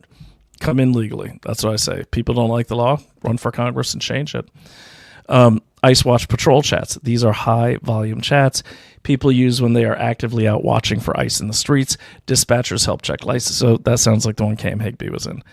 ICE Watch training. There are several groups that offer ICE Watch trainings, so you can learn how to monitor and record ICE activity for possible use in legal cases against ICE and how to coordinate with others on the scene. These trainings are incredibly helpful. We highly recommend taking one. Look, maybe for court cases, but they're also using it in a very tactical, aggressive, and I'd say illegal way. They're trying to keep these guys from doing their job, guys and girls from doing their job. But they will always sugarcoat these things because they know they leak to say, hey, we're just doing this for legal reasons. Monitor Patrol Signal Group. Anyone in an active role, that is rolling, observing, running license plates, can join the Monitor Patrol Group. Push the camera button at the top bottom of the chat. Look for these icons. Turn off your camera. Mute when not communicating. Being on the call is a hands-free way to communicate that keeps chat clear. Drivers, be safe as possible. Mobile driver, do not bring your children or pets with you. Well, we see that a lot of them, including Renee Good, don't follow that advice. Drive, focus on the road. Call out your team, which direction the abductor. So we got to see all that from Cam Higby's great capture of that. So I'll post this link so you know. Check the plate against your list of known plates as plate checkers to check for you. So when you go in here, you'll see what happens. They took it down. Okay. Now, that's okay. I got some stuff off it anyways. All right. There we go. Best to have a third person. So these are things like if you ever done surveillance, like, you figure out along the way. This is creepy as hell. Stationary monitors. Hang out in your car or on foot at key intersections. Key locations or outside your block. Keeping watch. Report any abductor, that's what they call them. That's what they're calling ICE agents. Abductor sightings or activity to the dispatchers. Be the first to follow a suspicious vehicle, whatever that is. Wait till we get to that list. If that is what you want to do, or just stay put. Okay, here's the difference between the left and the right, or I guess the military and civilians. We would just say, this is what you do. We're not giving you a choice. That's your job. Be the first to follow suspicious vehicles. If each and every block had a regular schedule of monitors, so they have a schedule that we need to find and exploit, then abductors would not be able to operate in the city. Abductors. Invite and enlist your neighbors while you wait and watch. I want to say really quickly, I've been to these No Kings rallies, like the more mundane ones. And, I was talking to my wife who comes from that kind of left world. And, I have some family members by marriage who are on the other side of the aisle. But I think to a lot of these people, like, this is their last hurrah. I mean, you see how many baby boomers are out there. But even the younger people, like, this is their thing. Like, they think they're in a war. This is going to be the thing that defines them, that they can look back on fondly and say, remember when. And this thing is just kind of rolling like a snowball. It's gaining more people. And it's dangerous too, because like the minute an entire neighborhood is doing this and you're the one not doing it, that's how you get that momentum, and a lot of them, it's kind of like mowing your lawn in a lot of these places. Like, if you live in the suburbs and you're the only guy with the lawn that's not mowed, your neighbors give you the old stink eye or the old furrowed brow, and you end up mowing your lawn. Okay, and it's kind of like here. Oh, did you help with the cause? And if you're the guy that didn't, next thing you know, they're going to be calling you ICE and running you out of your own community. Sound familiar? Kind of like joining the Nazi party. Yep, I said it. If you are near a mosque, some immigrant communities have been told the safe monitors will be wearing high visibility vests. Interesting that they only focused on the mosque, just saying. Great places to have extra regular presence. I guess that means more presence. Carmel Mall, Stevens Avenue. Don't worry, I'll post all this stuff so people can use it. I've already sent this to, sent this to DHS, sent it to ICE, I sent it to the FBI, I sent it to everyone I could think of, even though they probably already had it. Along Lake Street corridor, Cedar, Riverside, mosques prayer on Friday between 11:30 and 1:30, Latino churches for Sunday. General, the most useful way of tracking abductors, that'd be ICE agents to them, is to look and see the passengers of the vehicle. Do not rely only on the known plate list. No, you shouldn't, because the plate list sucks. Many people are laying on their horn or blowing their whistles when they confirm abductor presence to warn others. Many times abductors leave. Because of the speed of abductions, mobile patrols and stationed monitors in the community look out for abductors are the most useful roles right now and have contributed to stopping abductions that happen fast. Try it out. Stationary monitors are very useful in hot spots and key intersections. Burn less gas and let abductors come to you. Yeah, so this is literally, guys, it's like they live, man. I mean, seriously, these people are hanging out in the hotel lobby where O'Keefe and his guys are staying. They are assigning people to hang out in lobbies.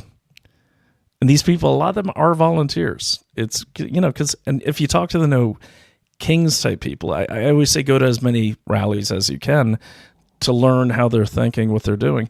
A lot of them are just bored and they feel like they're part of something. And that's really hard to stop. So if I was going to say, if you want to, thwart the stationary observers, get a bunch of your buddies, put on some black knit caps, some big, coats, maybe pull your socks up around your pants so they look like combat boots, and all of you walk in, and now this monitor is going to be busy, and then they're not going to know who's real ICE and who's not. And it's like, hey, what are you talking about, man? We're just a bunch of priests. Pick an area and dedicate yourself to it. You will be best able to respond in neighborhoods, on streets, and that you are more familiar with. Yes, because if this happens in your neighborhood, here's what I'm going to tell you. Call the police. Say, hey, there's this weird guy. He's been loitering outside my house. I've got a young daughter at home. It's freaking me out. Get over here. Okay. Make these people a pain in the ass for your local police. The local police will take care of the rest for you. Trust me. Okay. Or they won't respond at all. Hopefully it's the former. Make sure your doors are locked and windows are up. Do not roll down your window if stopped by abductors. I'm just going to change that to ICE. Some cars automatically unlock the doors when you shift to park. Plan for or disable this setting. Not everyone needs to respond to everything that happens everywhere. So they're saying, they're playing a zone defense here. Consider staying put if it seems like others are responding to the situation. Of course, you could create a Kitty Genovese type of a scenario there where everyone saw the girl was getting killed and no one called the cops because they figured everyone else did. But anyways, even when there are big raid mobilizations, it does not mean that other teams aren't operating in other places. If pairing up with someone new, use the envelope method to share emergency contact information. At the start of each shift, exchange a sealed envelope containing your name, emergency contact, and critical medical info. At the end, return the envelopes unopened. Do not share more than someone offers. This keeps everyone safe if detained, threatened, or targeted. So if I was detaining these protesters or getting to a scuffle with them, get those envelopes. How do I identify? Okay, this is the part here. Like, they're going to kill tourism in the state with this kind of stuff. How do I identify abductor vehicles? Look for some combination of these potential factors that make it more likely. This is kind of what happened to me this weekend. It wasn't anything as crazy as Minnesota, but it was annoying.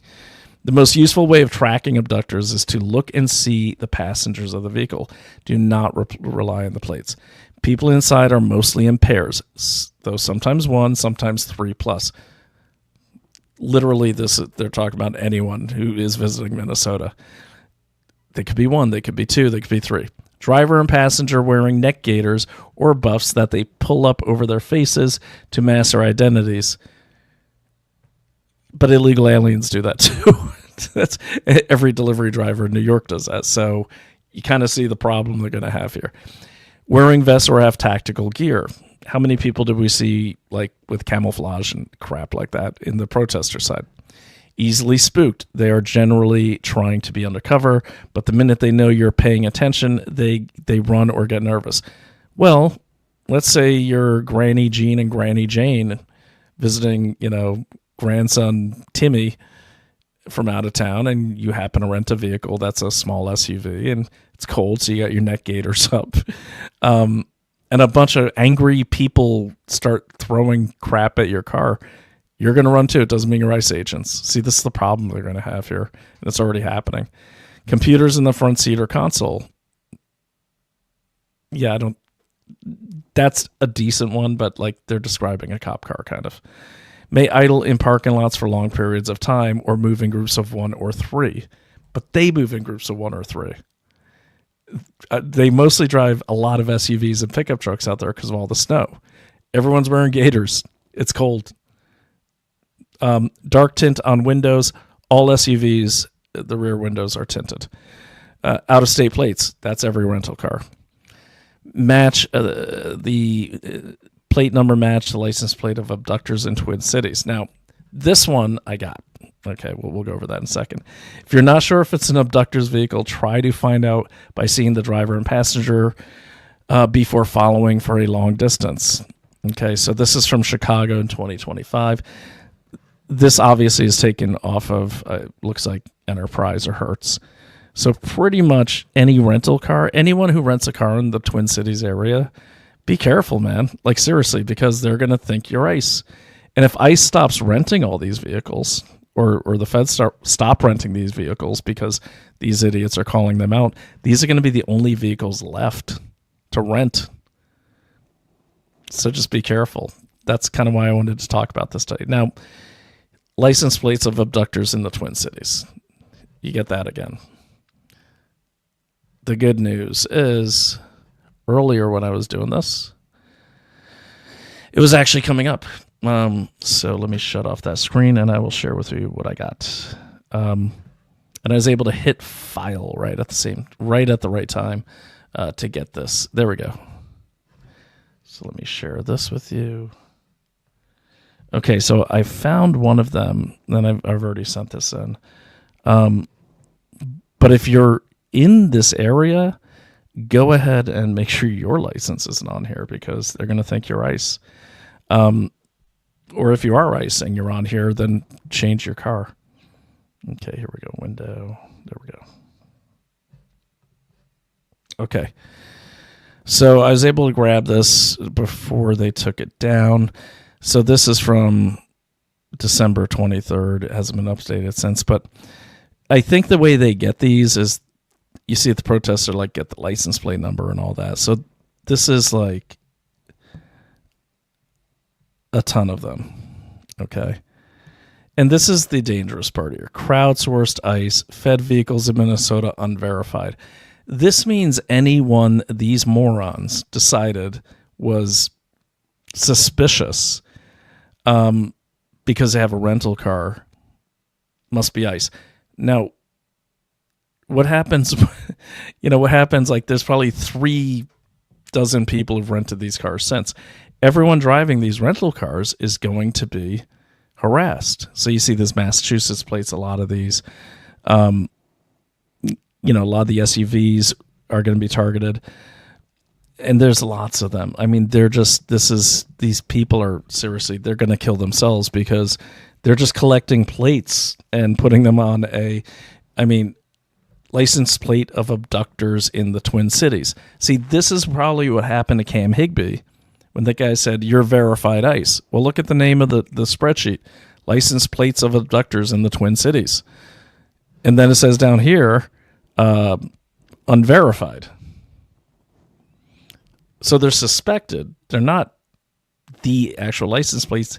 These can be anyone. That's the thing. And this is what's going to happen. And I'm glad. I mean, they're going to eat themselves up with this idiocy because everyone, I mean, look at all these. They're literally calling it everything. That is 434 vehicles. Okay. And if I were these rental car companies, if they're listening, sue the crap out of Indivisible or whoever organizes 50101, whatever. I would sue the crap out of these groups because they are messing up your business. They are putting your drivers in danger. Anyone that rents any of these cars is in danger from these angry, violent mobs. I mean, that's 434 cars. So unfortunately, there's no properties on these. So I couldn't get that. It's some crypto share thing. And okay, what else do we have here? There were several more. Oh, and then finally we'll do a couple more and then we'll call it a night. But let me stop sharing the screen. Okay. There is a couple more here. Yeah. Okay. Nice city. There we go. Sorry, guys. I was actually on a different. I was on a different Chrome browser when I downloaded these. Let me get the right one. Yeah, here we go.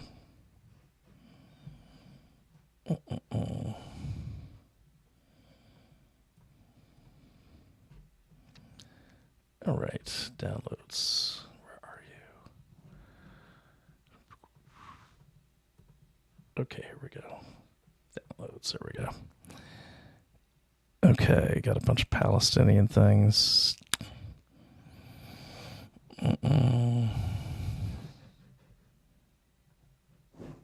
And bear with me here.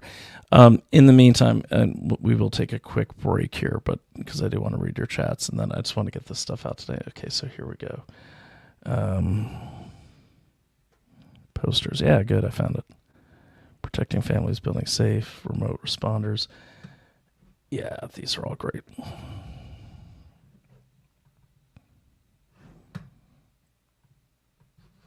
Yeah, I'm going to call these all up so I'm not hunting for them.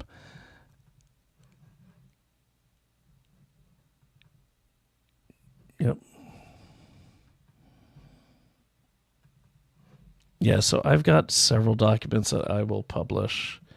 They're probably already published, but just in case, so we don't lose them. Okay, we don't need that one. And then I got the rapid response zip. Aftercare canvassing toolkit. I mean, they really have thought of everything. I mean, as much fun as we can have with this, they've thought of everything. Okay. So this was all on that same site. I'll put the link up. Let me get the window shared so you know what I'm looking at. There we go.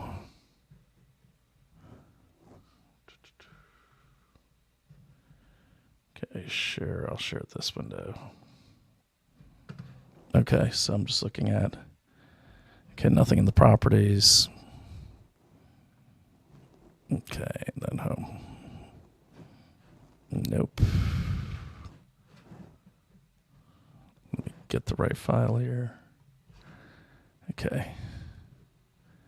There it is.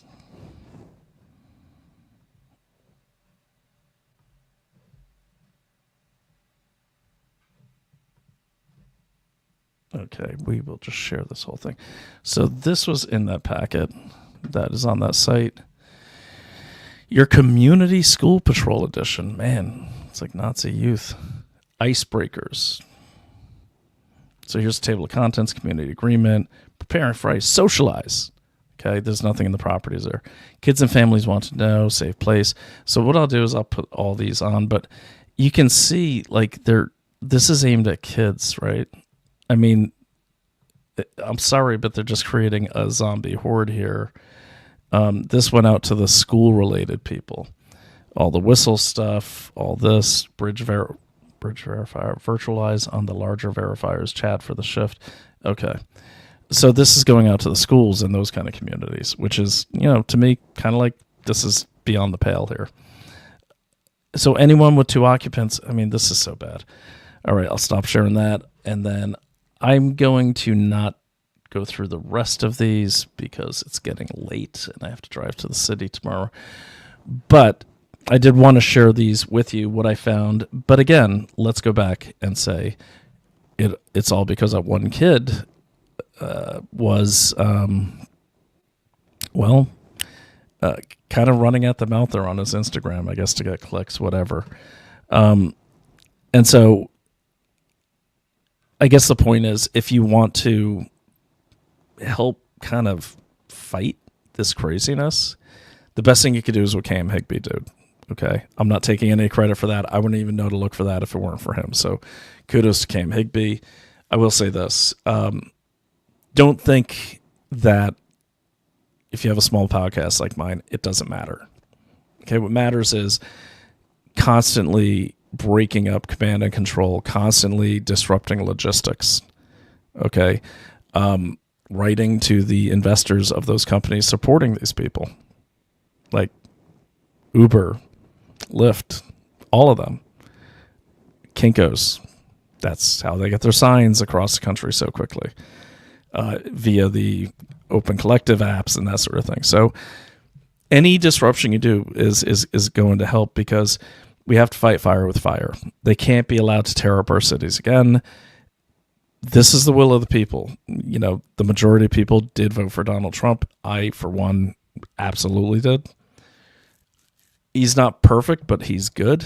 And they say perfect is the enemy of good. I think Voltaire said that. So, and he's the best we've had in a long time. And I want my country back, plain and simple.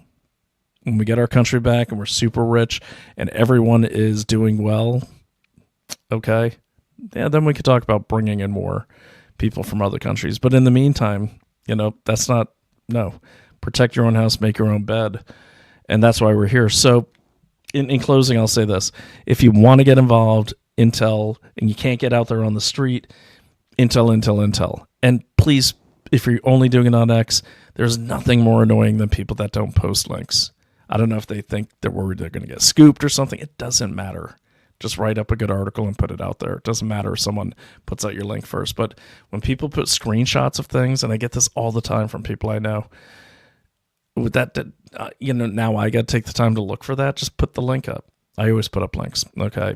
But share it. And if you know people in the federal government, or you take the extra time to go to the ICE tip line or the federal tip line, something, put it out there, fill that thing out. If you're interested in stopping these communists, these Marxist socialist wannabes from destroying our country simply because they have Trump derangement syndrome, they're ill-informed, and trust me, they are. And just like a lot of people on the far right are ill-informed, okay? But a lot of people on the left are so ill-informed. Little experiment you could do at home. Turn on YouTube, type in Donald Trump, and just let the autoplay run and watch where the videos lead you. Or just watch CNN, MSNBC, PBS, and listen to NPR, okay, for like 3 hours. And you'll see why this is their reality. And one person asked me one time, well, they should know better. They should look for other sources. Not if they don't know they're out there. Do you know how many people I talk to that they've never heard of Substack or Rumble or anything like that? They've never heard of it. A lot of people are not on X. Okay. So if you don't know something's there, you're not going to look for it. So what I always tell people is don't try to shove an article in your lefty friend's face and say, see, you can if you want, depends on your relationship. What I always tell people is lead them to an innocuous article on Rumble or Substack and say, oh dude, we were just talking about like I don't know, that comet that was racing through the sky. There's a good article here, and just send them the link, and then they'll find Substack. And same with Rumble. But if you try to say, you're wrong, I'm right, and here's the proof, they're never going to look at the link. Okay? So that's why we're here, back in the saddle, getting this out. This is all about disruption of the enemy. Those people, I'm sorry, they're the enemy. If you're attacking federal agents, if you're attacking people enforcing the law, okay? Enforcing the law. Granted, maybe not the way you want them to, but, the thing is enforcing the law, okay? And they're saying that the states have more rights than the federal government, more power. That's how we lose a nation. And that's why we have to disrupt this. So you do you, I'll do me. But at the same time, if you want to get involved, this is a great way to get involved. Okay? Some people might say, yeah, but you're revealing everything they're doing wrong to them. Well, it takes labor to change all that crap. So I'll say this one last thing. I'm going to do a whole show on this. Compare what I showed you. Compare the SOPs and all that. Compare that to your local zoning board. Your local zoning board meetings. Now, in Massachusetts, California, New York, like Massachusetts especially, like in my town, I was on a zoning board meeting the other day because some idiot's trying to squeeze a multifamily house into a little lot where I park my car, and I'm fighting him because I own the easement. Everyone on the call was like millennials. And then when I looked up all their profiles, they're all part of these type of groups. So remember, it's not just that we're looking for. It's like this, and it's the same kind of affect. It's the same type of SOPs. And I couldn't believe it. I'm like, wow, what a great weapon that socialists and Marxists and communists have. What a great weapon.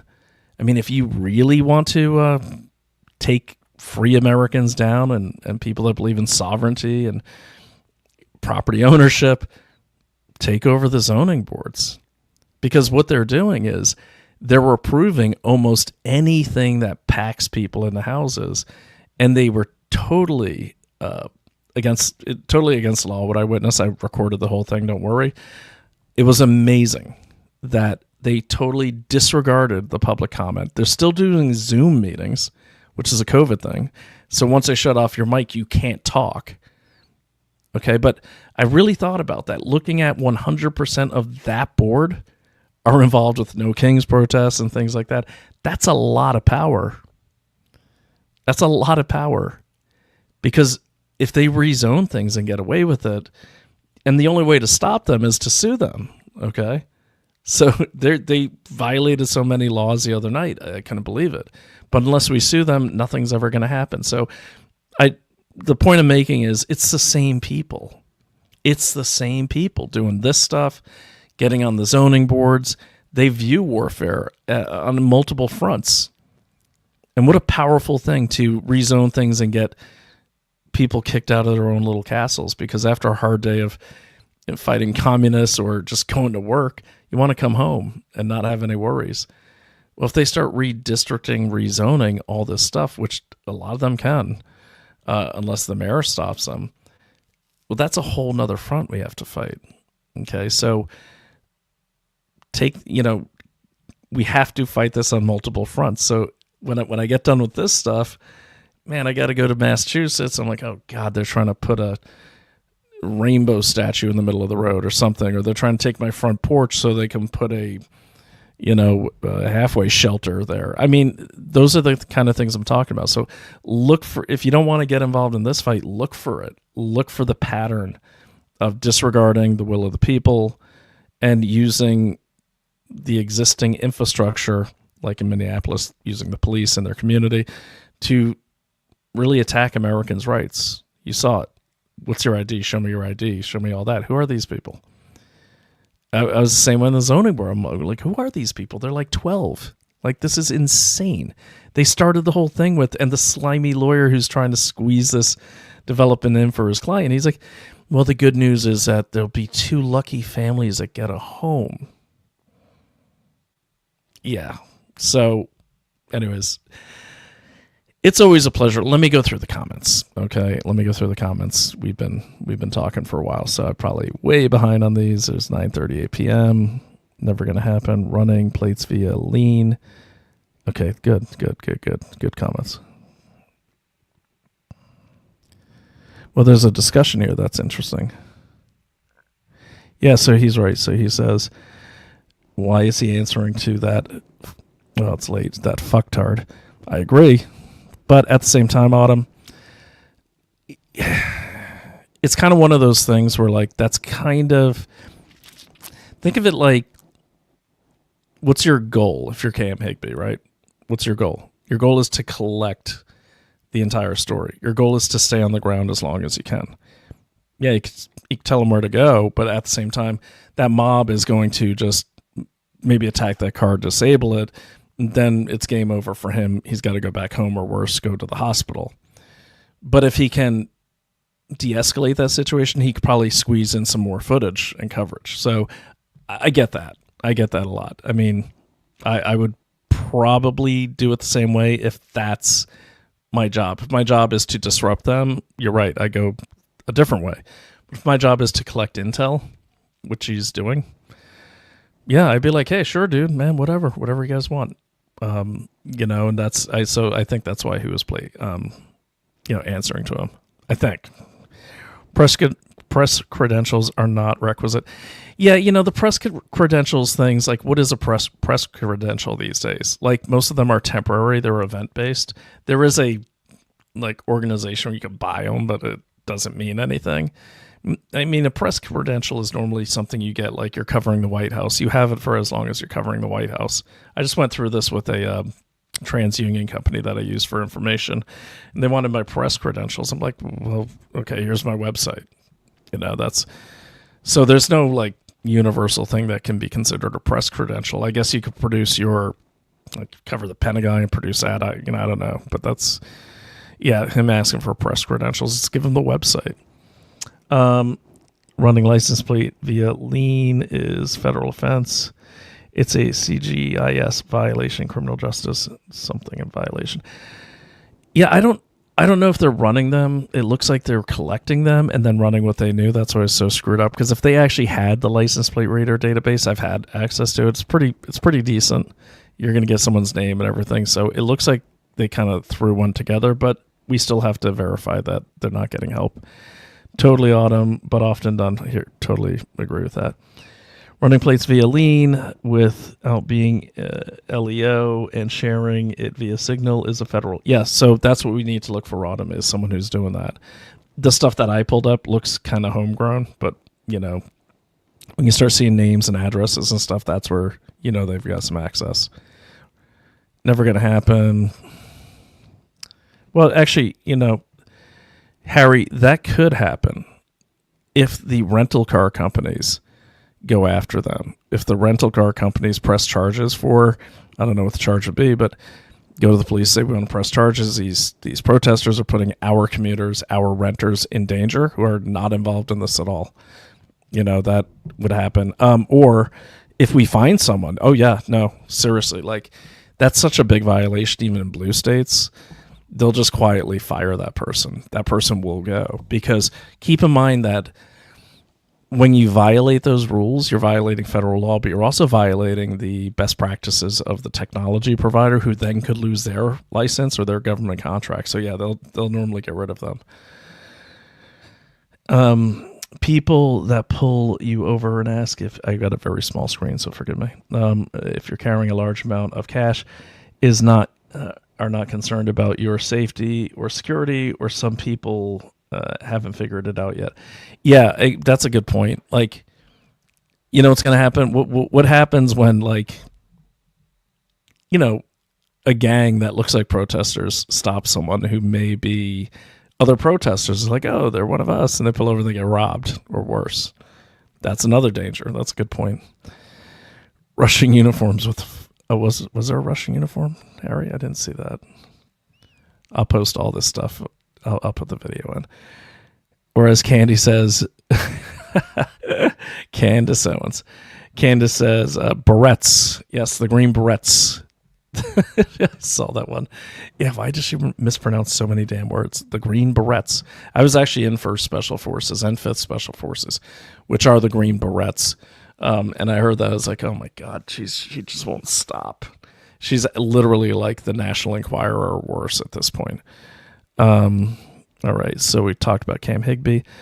All right, so let me see. Steve says, I live in the deep southwest Texas and feel more uncomfortable around cartel members than self-proclaimed heroes that will place their lands on a Bible and tell tall tales in a court of law. Yeah, no, that's scary. I agree with you. I used to be in San Angelo for a long time.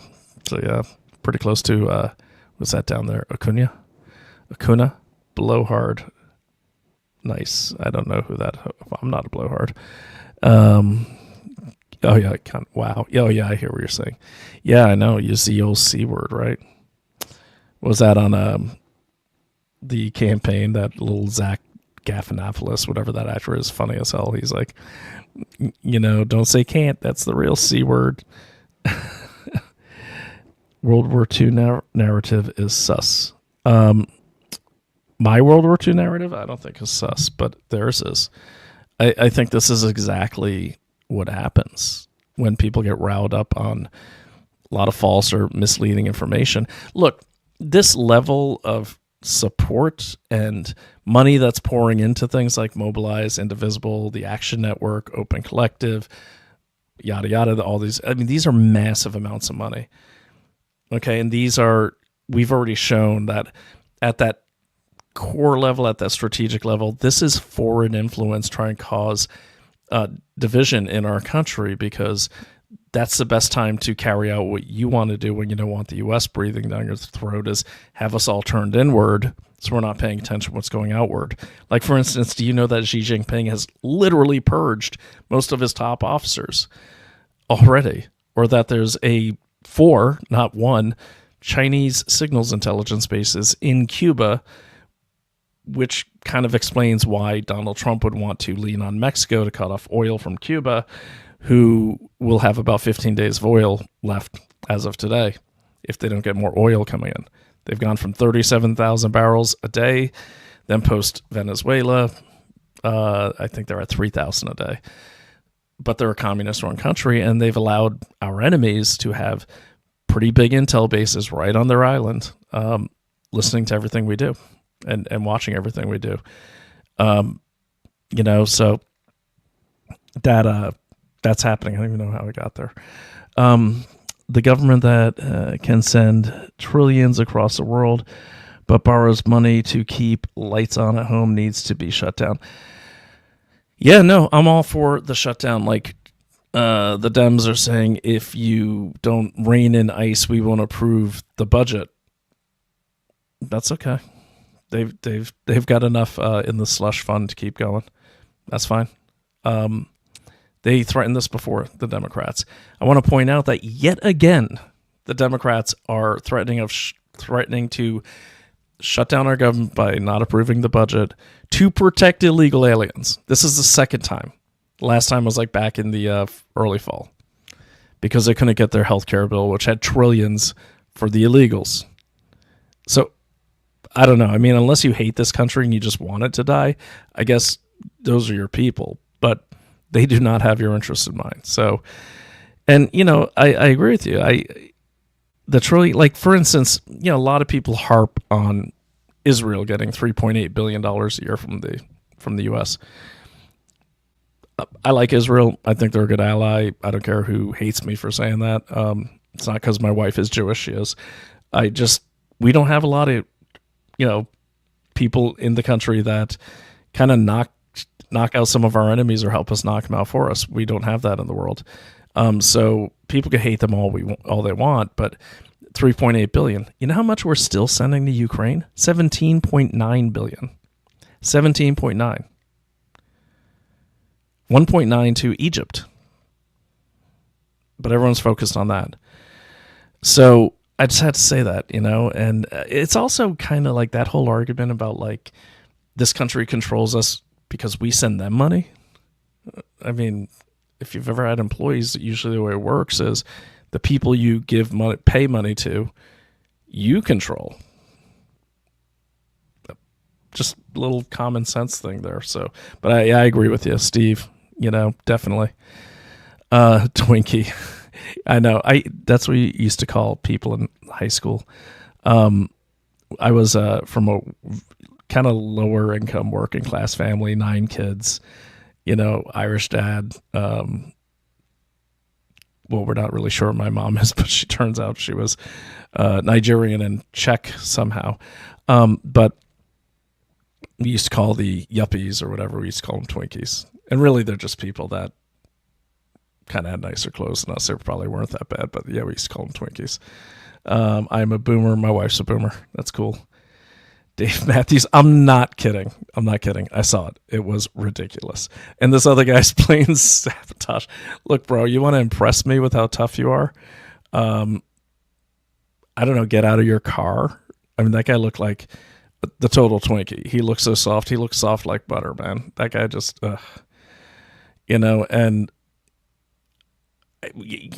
probably there's some poor 10-year-old in the back, his son, who he thinks he's going to impress, who just really wants to get to school or something like that. It's like, Dad, come on. Like, I know, because my son's 14 and I used to really go off on things like, Dad, no, seriously, can I just go to school and hang out with my friends? I'm like, yeah, okay. But yeah, that's just pathetic. Morons, totally. Yeah, totally. Well, that guy also threatened federal people like he should be arrested yesterday. Why hasn't Mayorkas been arrested and deported? Why haven't anyone been arrested? Seriously, where's the arrests? I'd love Donald Trump, but you know what? I'm not a big fan of Pam Bondi. Where the hell are the arrests? Because I ain't seeing anything for real. If it weren't for Nick Shirley, like someone said earlier, like that would still be going on. Seriously, where's the arrests? Put your money where your mouth is. Yep, Liv. I gotta increase my screen size. Let me see here. Pull this a little closer. Yep, I've had friends tell me that too. As a citizen journalist, I've done more than the DOJ to clean house on government corruption. This I know for a fact. Autumn's out there all the time. She's been arrested several times outing Pfizer. She'll send me videos of like she's in her car and there's security all around. I'm like, what the hell are you doing, man? Bring a buddy. I'll have to get out there and hang with you. Live stream is sketchy. Oh, yeah, you're talking about the reporting. My friends have said the same about me. Oh, yeah, thanks, investigate everything. And by the way, I don't investigate everything. We investigate everything. Not to sound like a communist investigator, but like my title means, hey, y'all, we all need to be investigating everything. Just like I said, not just the action-packed Minnesota riots, but also zoning boards. Also, special use permits that come into your town. Also, like we do on Consumer Diligence, my nonprofit that I set up with my friend Dallas Ludlum, one of our reporters found out a scam at Dollar General where the price between the shelf and what they ring up is like 10%, 15% higher, and most people don't notice. We got to investigate everything. Got to make our entire lives and our worlds slow or no-go areas for grift and enemies. Got James O'Keefe's book. I met him several times, but I actually just met him at an Eric Metaxas event, who's a friend of ours and also has a big show. But yeah, James O'Keefe was there. This guy's like, oh, you got to meet my friend James. He'd love to talk to you. And I was like, oh, I know James O'Keefe. But that was the first time I met him in person. Nice guy. Really tall. Thugs are an issue. Yeah, thugs are. You see a thug cross the street, I don't care who you offend. That's what Michael Asante would say.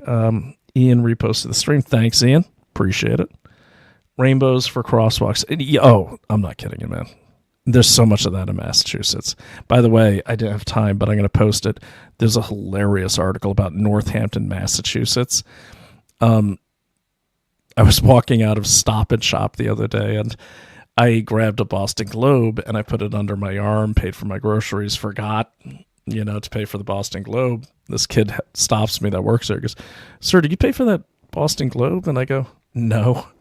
And he goes, do you want to pay for it? I go, no. He asked me if I wanted to. I don't want to. I will. And he shrugged his shoulders and walked away. So I'm like, oh, I guess it's my Boston Globe now, which made me feel good because I don't want to support them. But the thing is, there's an article in it about Northampton, which I guess is the wokest of the woke cities. But it really gets into all the infighting going there. It's hilarious. But they talk about they're proud of the rainbow crosswalks and everything. We used to have a place in Northampton. We sold it because within months after buying it, like the homeowners association, they were just like the rest of these communists, man. They were always up in our stuff all the time. And we weren't even planning on living there. We were going to rent it out. It was insane. And it's reflective of all of Northampton. All right. I do this every night. So like I always read everyone's comments. If you took the time to be here, it's the least I can do. The only time I've ever had a gun in my face was when self-proclaimed heroes in New Orleans robbed me, and when I went to the station to complain about it, I was the one treated like a criminal. Fuck the police. Yeah, that's unfortunate. My ex-father-in-law, Greek guy, old guy, he kind of rents to like kind of some low lifes, but I'm not saying he's a slumlord. I'm just saying some of he owns a lot of buildings, but some of them are. And I always tell him, why do you get some better tenants, man? Like you got nice places in Medford and Somerville. And he's like, I feel bad for these people. I'm like, well, they don't feel bad for you. And one time he went to go collect his rents. Like he's old school. He doesn't use like a third party to do that. He does everything himself. And the guy pepper sprayed him, like seriously. And so he went to the police to complain about it, to press charges. And the police arrested him because the guy beat him to the police station and was, an illegal immigrant. Nick is a legal immigrant. He came in from Greece in his 40s. But yeah, crazy. Stink eye, the old stink eye, the old knitted, what do they say, knitted brow. You know the look. I always call it the white guy half glare. Like if you cut them off in traffic, they're always, yes, darling. I'm in the middle of a live stream, so yeah.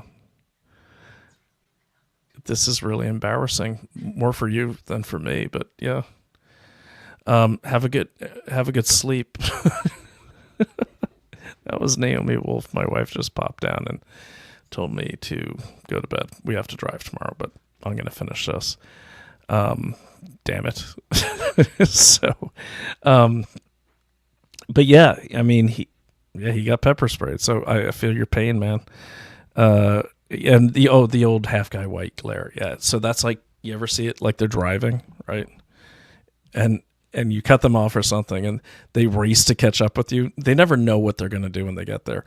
And then if they see you're not like an 80-year-old, like tiny lady, then you get if you're her, they're going to glare at her. But if you're like me or you guys or you girls, you're going to get this one like that. And I always look full on. I'm like, what? Like that. Funny story, my buddy Brian. He was in the army with me. He's a really nice guy, actually, real mild-mannered. But some lady cut him off, and he had some road rage. And he's like literally like, kind of like a librarian type himself. But he got so mad, and he chased this person down.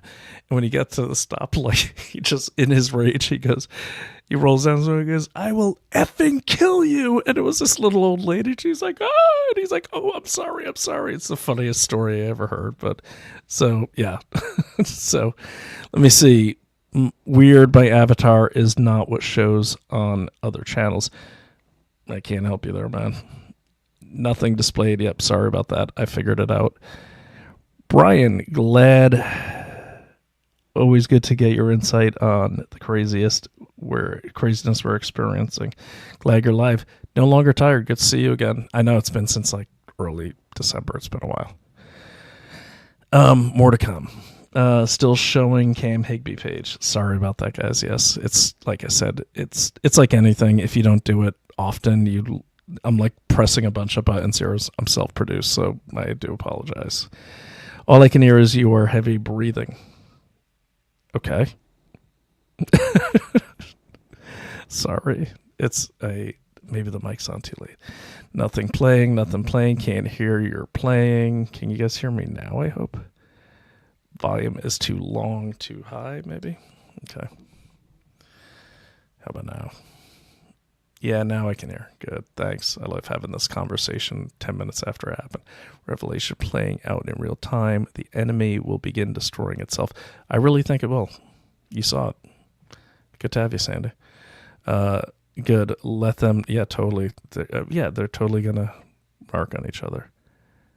Isn't this called sedition? I think it's sedition. I think they should pull the Insurrection Act like yesterday. But let me see here. I'm toning my voice down because you guys said I was too loud. Let me see. I'm getting some new people. All right, so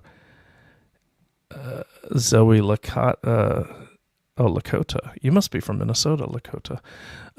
Tim, they are recruiting parents in children's schools. Renee Good was recruited through her child's school. That's interesting. I'm sure they have numerous apps and ways in which to recruit. Someone go undercover, man. Let's get more undercovers, even if you're virtually online undercover. It's all good. Okay, let me see. Autumn, do me a favor. I can't click on that link. So if you can email that to me or text it to me, I'd appreciate it. But this is the ice resistance training video. And then if it's okay with you, Autumn, I will put that up on the description here. And or maybe you could post it in X for me. That'd be great. And tag me on that, because I was looking for that too. A lot of the ice training videos that they have, they don't record them. So we need to get more people getting on Mobilize and attending these things and recording them and putting them out, which should be great, because then they'll be over vetting everyone that wants to attend, and less people attend, and they'll start getting mad at each other. And, like I said earlier, they'll start giving each other the old virtual stink eye, right? Sending each other bad emojis and everything. So that's what we want. We want to sow discontent and fracture their base. Oh, wait, here's the ice training video. Good. Leo's towing in Minneapolis is doing license plate reads for the tick. Oh. You are so good, Autumn. You think that's where the license plate reads are coming, is from the towing people? That makes sense. They would have access to it. Let's talk. Jared posted. Thanks, Jared. Appreciate it, man. Jared, I will make sure I follow you. No longer tired. I'm always tired. Question, will it be safe to shop tomorrow? Will the activists chant among themselves or torment the rest of us while we're just living our lives? Of course they will. Especially if you're, got a job or, are just going about your day, because they're communists, man. You heard what the guy said. Are you here to support ICE or support us, basically? That's the communist way. There's us and them. That's it. There's no in between. You can't just go about your lives. I'm going to go shopping just to get harassed tomorrow, because I'm going to be in bluest Brooklyn. So I'm going by the Chabad too. I got friends there. They had a Chabad get rammed. The biggest Chabad in the country, like in the Chabad network, got like rammed by some random car or some weird shit. That's right in Crown Heights in Brooklyn. I'm going to be all up in there tomorrow and all weekend. And I'm going to, I don't know, maybe I'll like dress like Vanilla Ice or something. I don't know. But yeah, I'm always looking. I can't, it's funny though. It's not as hard to get into a fight or get harassed as you want. It's kind of like that scene from Fight Club where like, it's really hard to, unless I've got like 10 people with them, to like get someone to get aggressive with you. So not that I intentionally do that, but it's fun sometimes. Reddit just answered that question for me. I'll be sure to pack my holy water tomorrow when I go out. I hope your holy water has it's made of lead and copper, lead and brass. You'll need more than holy water, seriously. Like, I would just make sure if you are not going out to report on things or anything, it's okay to cross the street. It's okay to avoid confrontation. They're not going to talk to you. They don't want to know what you know. You're not going to change anyone's mind. If you're alone and you're not like going out there to report on them or counter protest, there's no shame in like crossing the street like one crosswalk down. I know it's your right not to. but win the war. Sometimes you lose a few battles, or you have to give up some territory. I call it a strategic retreat. That's the thing. Like if I'm with my daughter or my son and I see thugs or protests, I'm going to cross the street. I shouldn't have to, but I got them to worry about. So just you have good judgment. So we've talked before, like through here. So just keep that in mind. There's no shame in it, but definitely come back and fight that next time, and enforce those rights. People living in a free country don't drive up the road hoping self-proclaimed heroes don't pull them over to take everything they have on the sides of the road. People living in free countries don't drive up the road hoping self-proclaimed heroes don't pull them over to take everything. Hoping they don't pull them. Yeah, but at the same time, long before this, there's parts of West Virginia, and parts of Atlanta, and that I would drive through. That, it's a free country. I'm still locking my doors and rolling up the windows. I'm not stopping. That's even at a stoplight in some places. These are criminals. They're criminals. Like in Brazil, you will never get a ticket for rolling through a red light because there's so many carjackings. They're technically free too, but crime is crime. These people are criminals. I don't hope that I don't drive around hoping that doesn't happen. I just drive around ready for anything to happen. I will say when I'm in a car, I'm not stopping, and sorry, but if a protester gets in my way, I'm not stopping. I'm not going to turn myself in. Not going to happen. Especially if I have kids in the car. Not going to happen.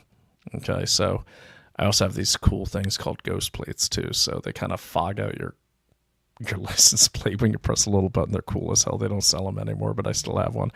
I hook it up every time I go to New York. All right, a couple more and then we got to get going. My cousin Ernie is not on. I watched his channel because I remember oh, that's nice.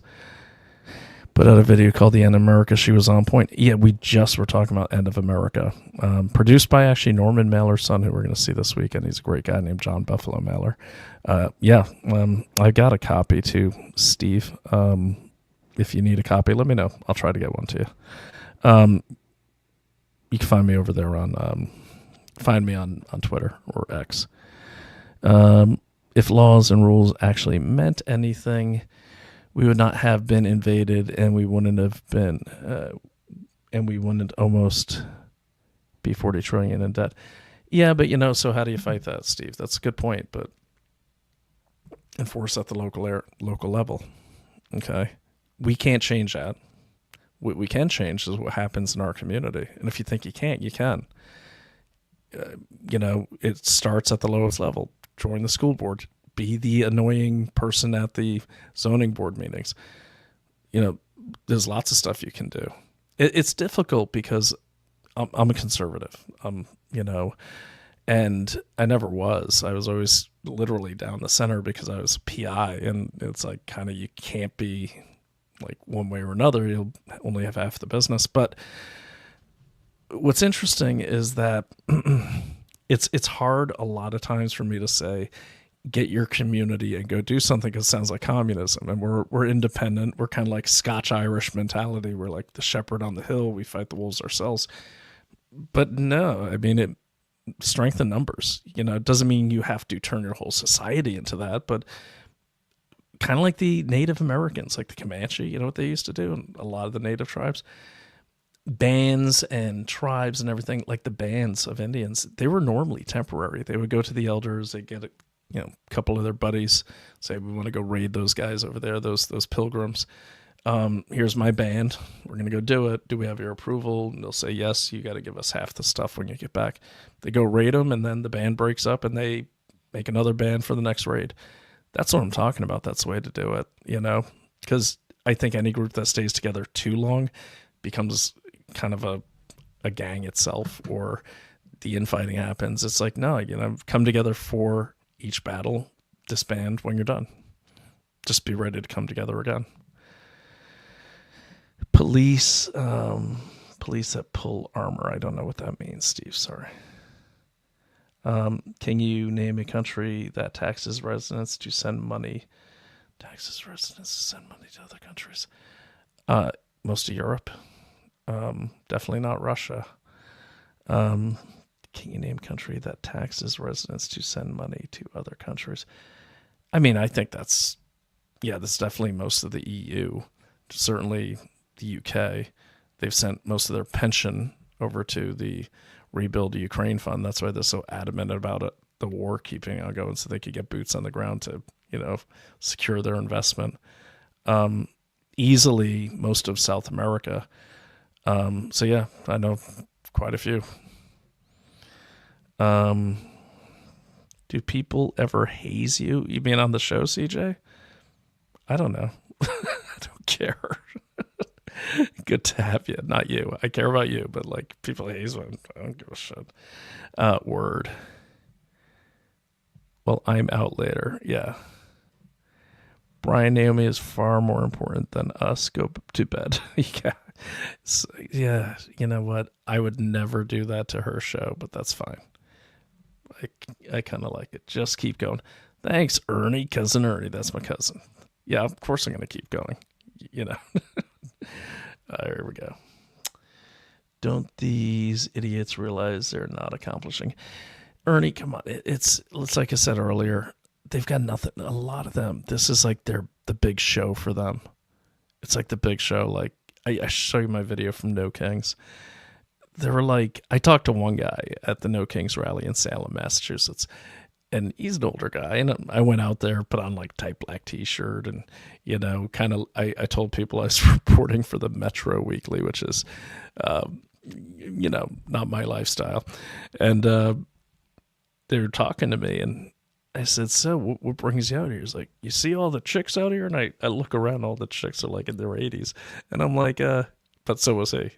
And I go, oh, okay. So, but do you care about the cause? He goes, yeah, I don't even know what the cause is. He actually said that. But then he said, what the hell else am I going to do on a Saturday? So what they do, though, Ernie, is a lot of them have been trained to respond to the call through Mobilize, through No Kings. And I was saying this like a year ago. You probably remember. No Kings rallies, they're just practice. That's why they never really had a defined cause.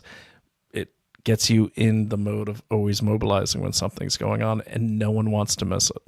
No one wants to miss it because it's the big show. That's why they go out there. But then it kind of becomes a lot of peer pressure. Like if I said earlier, if you don't go out there, why are you not going out there? Especially if you're in one of these communities where like 90% of the people go out to these things. A lot of them don't even know what they're going out for. A lot of them think it's just going to be waving signs and yelling. We have one every week in Swampscott, Massachusetts, where a bunch of people sit there on the median and they're not causing trouble. They're mostly old Twinkies. And they just kind of wave and people honk their horns and everything. They do it every week. You could actually find it on Mobilize. But that's their thing. That's like,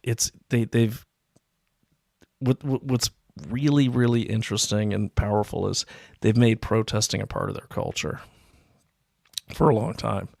So it's not a big deal. For us, it's, I don't want to go out to Minnesota at 2 degrees, but for them, it's not a big deal to get 50 neighbors and go out. That's why they have such big numbers. That's why so many are old, because they have nothing else to do. But yeah, that's what they do. And they feel like they're part of something, because if you think about like COVID, like so many people got isolated, especially older people and younger people. And then all of a sudden they make it okay to go out to BLM protests. Remember that? You could gather in large groups for BLM protests because it was declared a public health emergency, racism was. And so when you take away people's community and then you give them a way to get it back, and that's through these type of protests, people are going to rush to it because people want to be around people, even if they think they don't want to be. Personally, I don't like being around people, but then when I get around people, I'm like, okay, no, this is okay. So that's what I think happened there. I think it was big time social engineering, big time. Police are the self-proclaimed heroes. Steve, I've had good run-ins with police. I've had bad run-ins. Generally, I've had good experiences with police. And I've been arrested. I got detained at JFK Airport for having weapons on my way to East Europe. But I got to say, except for like some of the younger generation ones, they've been pretty good. So I'm sorry that your experience has obviously not been that good, but I don't want to like, you can, but like, I'm not going to blanket vilify the police or any group like that. I will blanket vilify like anyone involved in No Kings protests, because they're either useful idiots or they're fellow travelers of the communists. So them, I don't mind, because if you're out there, you know what you are. Nope, they're idiots. True. I'm catching up with you guys. Good. Shine the light. Gee, how about the USA to Israel, Ukraine, etc.? That's what I just said earlier.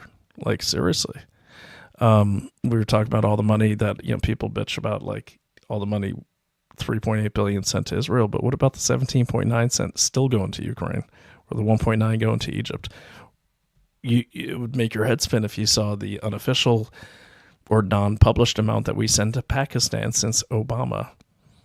Could be around 18 billion. Yeah. Why do you think they never caused a ruckus when we kind of crossed into their country illegally and killed bin Laden and took his body out? Okay, because we pay them. So yeah, I hear you. Do you trust the police? Depend. I don't. No. I don't trust anyone I don't know. Period. And I barely trust the people I do know. I trust them as much as the moment allows. It's not that I trust or distrust the police. I just understand the way the police operate, having been usually, I did a lot of PI work for defense counsels. So I was always on the side of the criminal. And I really learned through that, a couple murder trials I did successfully. But it's kind of a numbers game. Like, they have a quota. So that's why I always tell people, like, even if you get a speeding ticket, they're not your friend, that you don't want to say anything you don't have to, period. So no, I don't trust the police. But again, I don't trust the guy that's moved in next door. I mean, people have to earn their trust. They have to earn my trust. I don't give it away. So I hope that answers that. And Steve, you're active. People that allow themselves to be injected with unknown substance are in for a rough ride. Totally agree. My wife wrote the book, so definitely check that out. We know all about it. Like the crazies, yeah. So that is it for now. There's lots of crazies protesting tonight, but I'm going to call it a night. I enjoy going through your comments. Please, Autumn, send me those links. And also, Autumn had a very good lead that the tow truck company may be there to provide that information. That's a very interesting lead. So, we need to get more info on that. So, go ahead, smash the like. I'm not going to say that. But please follow me on Rumble. Follow me on Twitter. I'll follow you back if you mention this episode of the show. And I hope you all have a great night. I will post all of these on the Rumble channel. Okay, so just if you go to Rumble here, for those not familiar with it, believe it or not, there's some that are not. Okay, sharing that screen there. All right. So if you go to the Rumble channel there. It's interesting that. So, man. So you'll find me on Daily Cloud. You're here now, so I'll just post the link. But I'm too tired to figure this out. But yeah, go to Rumble and then let me just do this. Damn it. There we go. Okay, there it is. But yeah, go to Rumble and then, okay, you got it. So you just go there and you just do this. You hit the like button, and I'm surprised I don't get hazed more, CJ. But yeah, just go to the Rumble channel and follow it. And I'm gonna shut that off. There we go. And I want to leave you with the funniest video that I saw on January 16th. It's just the best way I've ever seen people handle a different political opinion. So, anyways, guys, thank you so much. Stay safe. Collect intel, disrupt, and, definitely do what I would do, or don't. So have a good night, investigate everything, and I will talk to you soon. Thank you. And thank you for everyone for showing up and staying with me this late. I really appreciate it. And that's a good crowd too. Thank you guys. We'll talk soon, sooner than a month from now. All right. So I will never let it lag that much again. Have a great night. This is Brian O'Shea with Investigate Everything. Oh, wait. I got to play the video. This is so funny. Let me get there. So this is from Tara Bull on, she posted this, and I just want to play this for you as we go out, and it will end right after this. This is so funny. So apparently the guys are out hunting, and there's some neighbor who's saying she doesn't want them there because she doesn't like hunters. This is great. Let me do a full screen here. There we go. Enjoy, and I will see you guys next time. Hey, bro, what kind of bird is that? Huh? What kind of bird is that?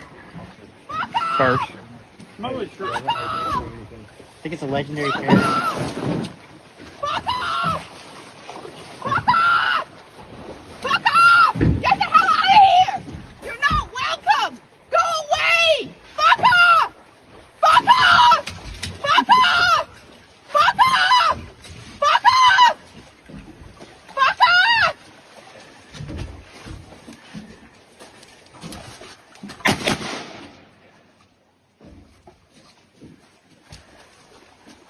Those are decoys, not ducks. Fucking retard. Oh, fuck off! We don't want you shooting around here! I don't give a fuck. I don't want you walking around here. Oh, fuck off! This is public property! Exactly my point. Thanks for proving our point. We don't shoot anything alive, you fuck off! These are already dead. These are already dead. I don't care! They're already dead. I don't like shooting you, fuck off! You fuck off! Those birds identified as dead already. Oh, fuck you! Fuck you! Fuck you!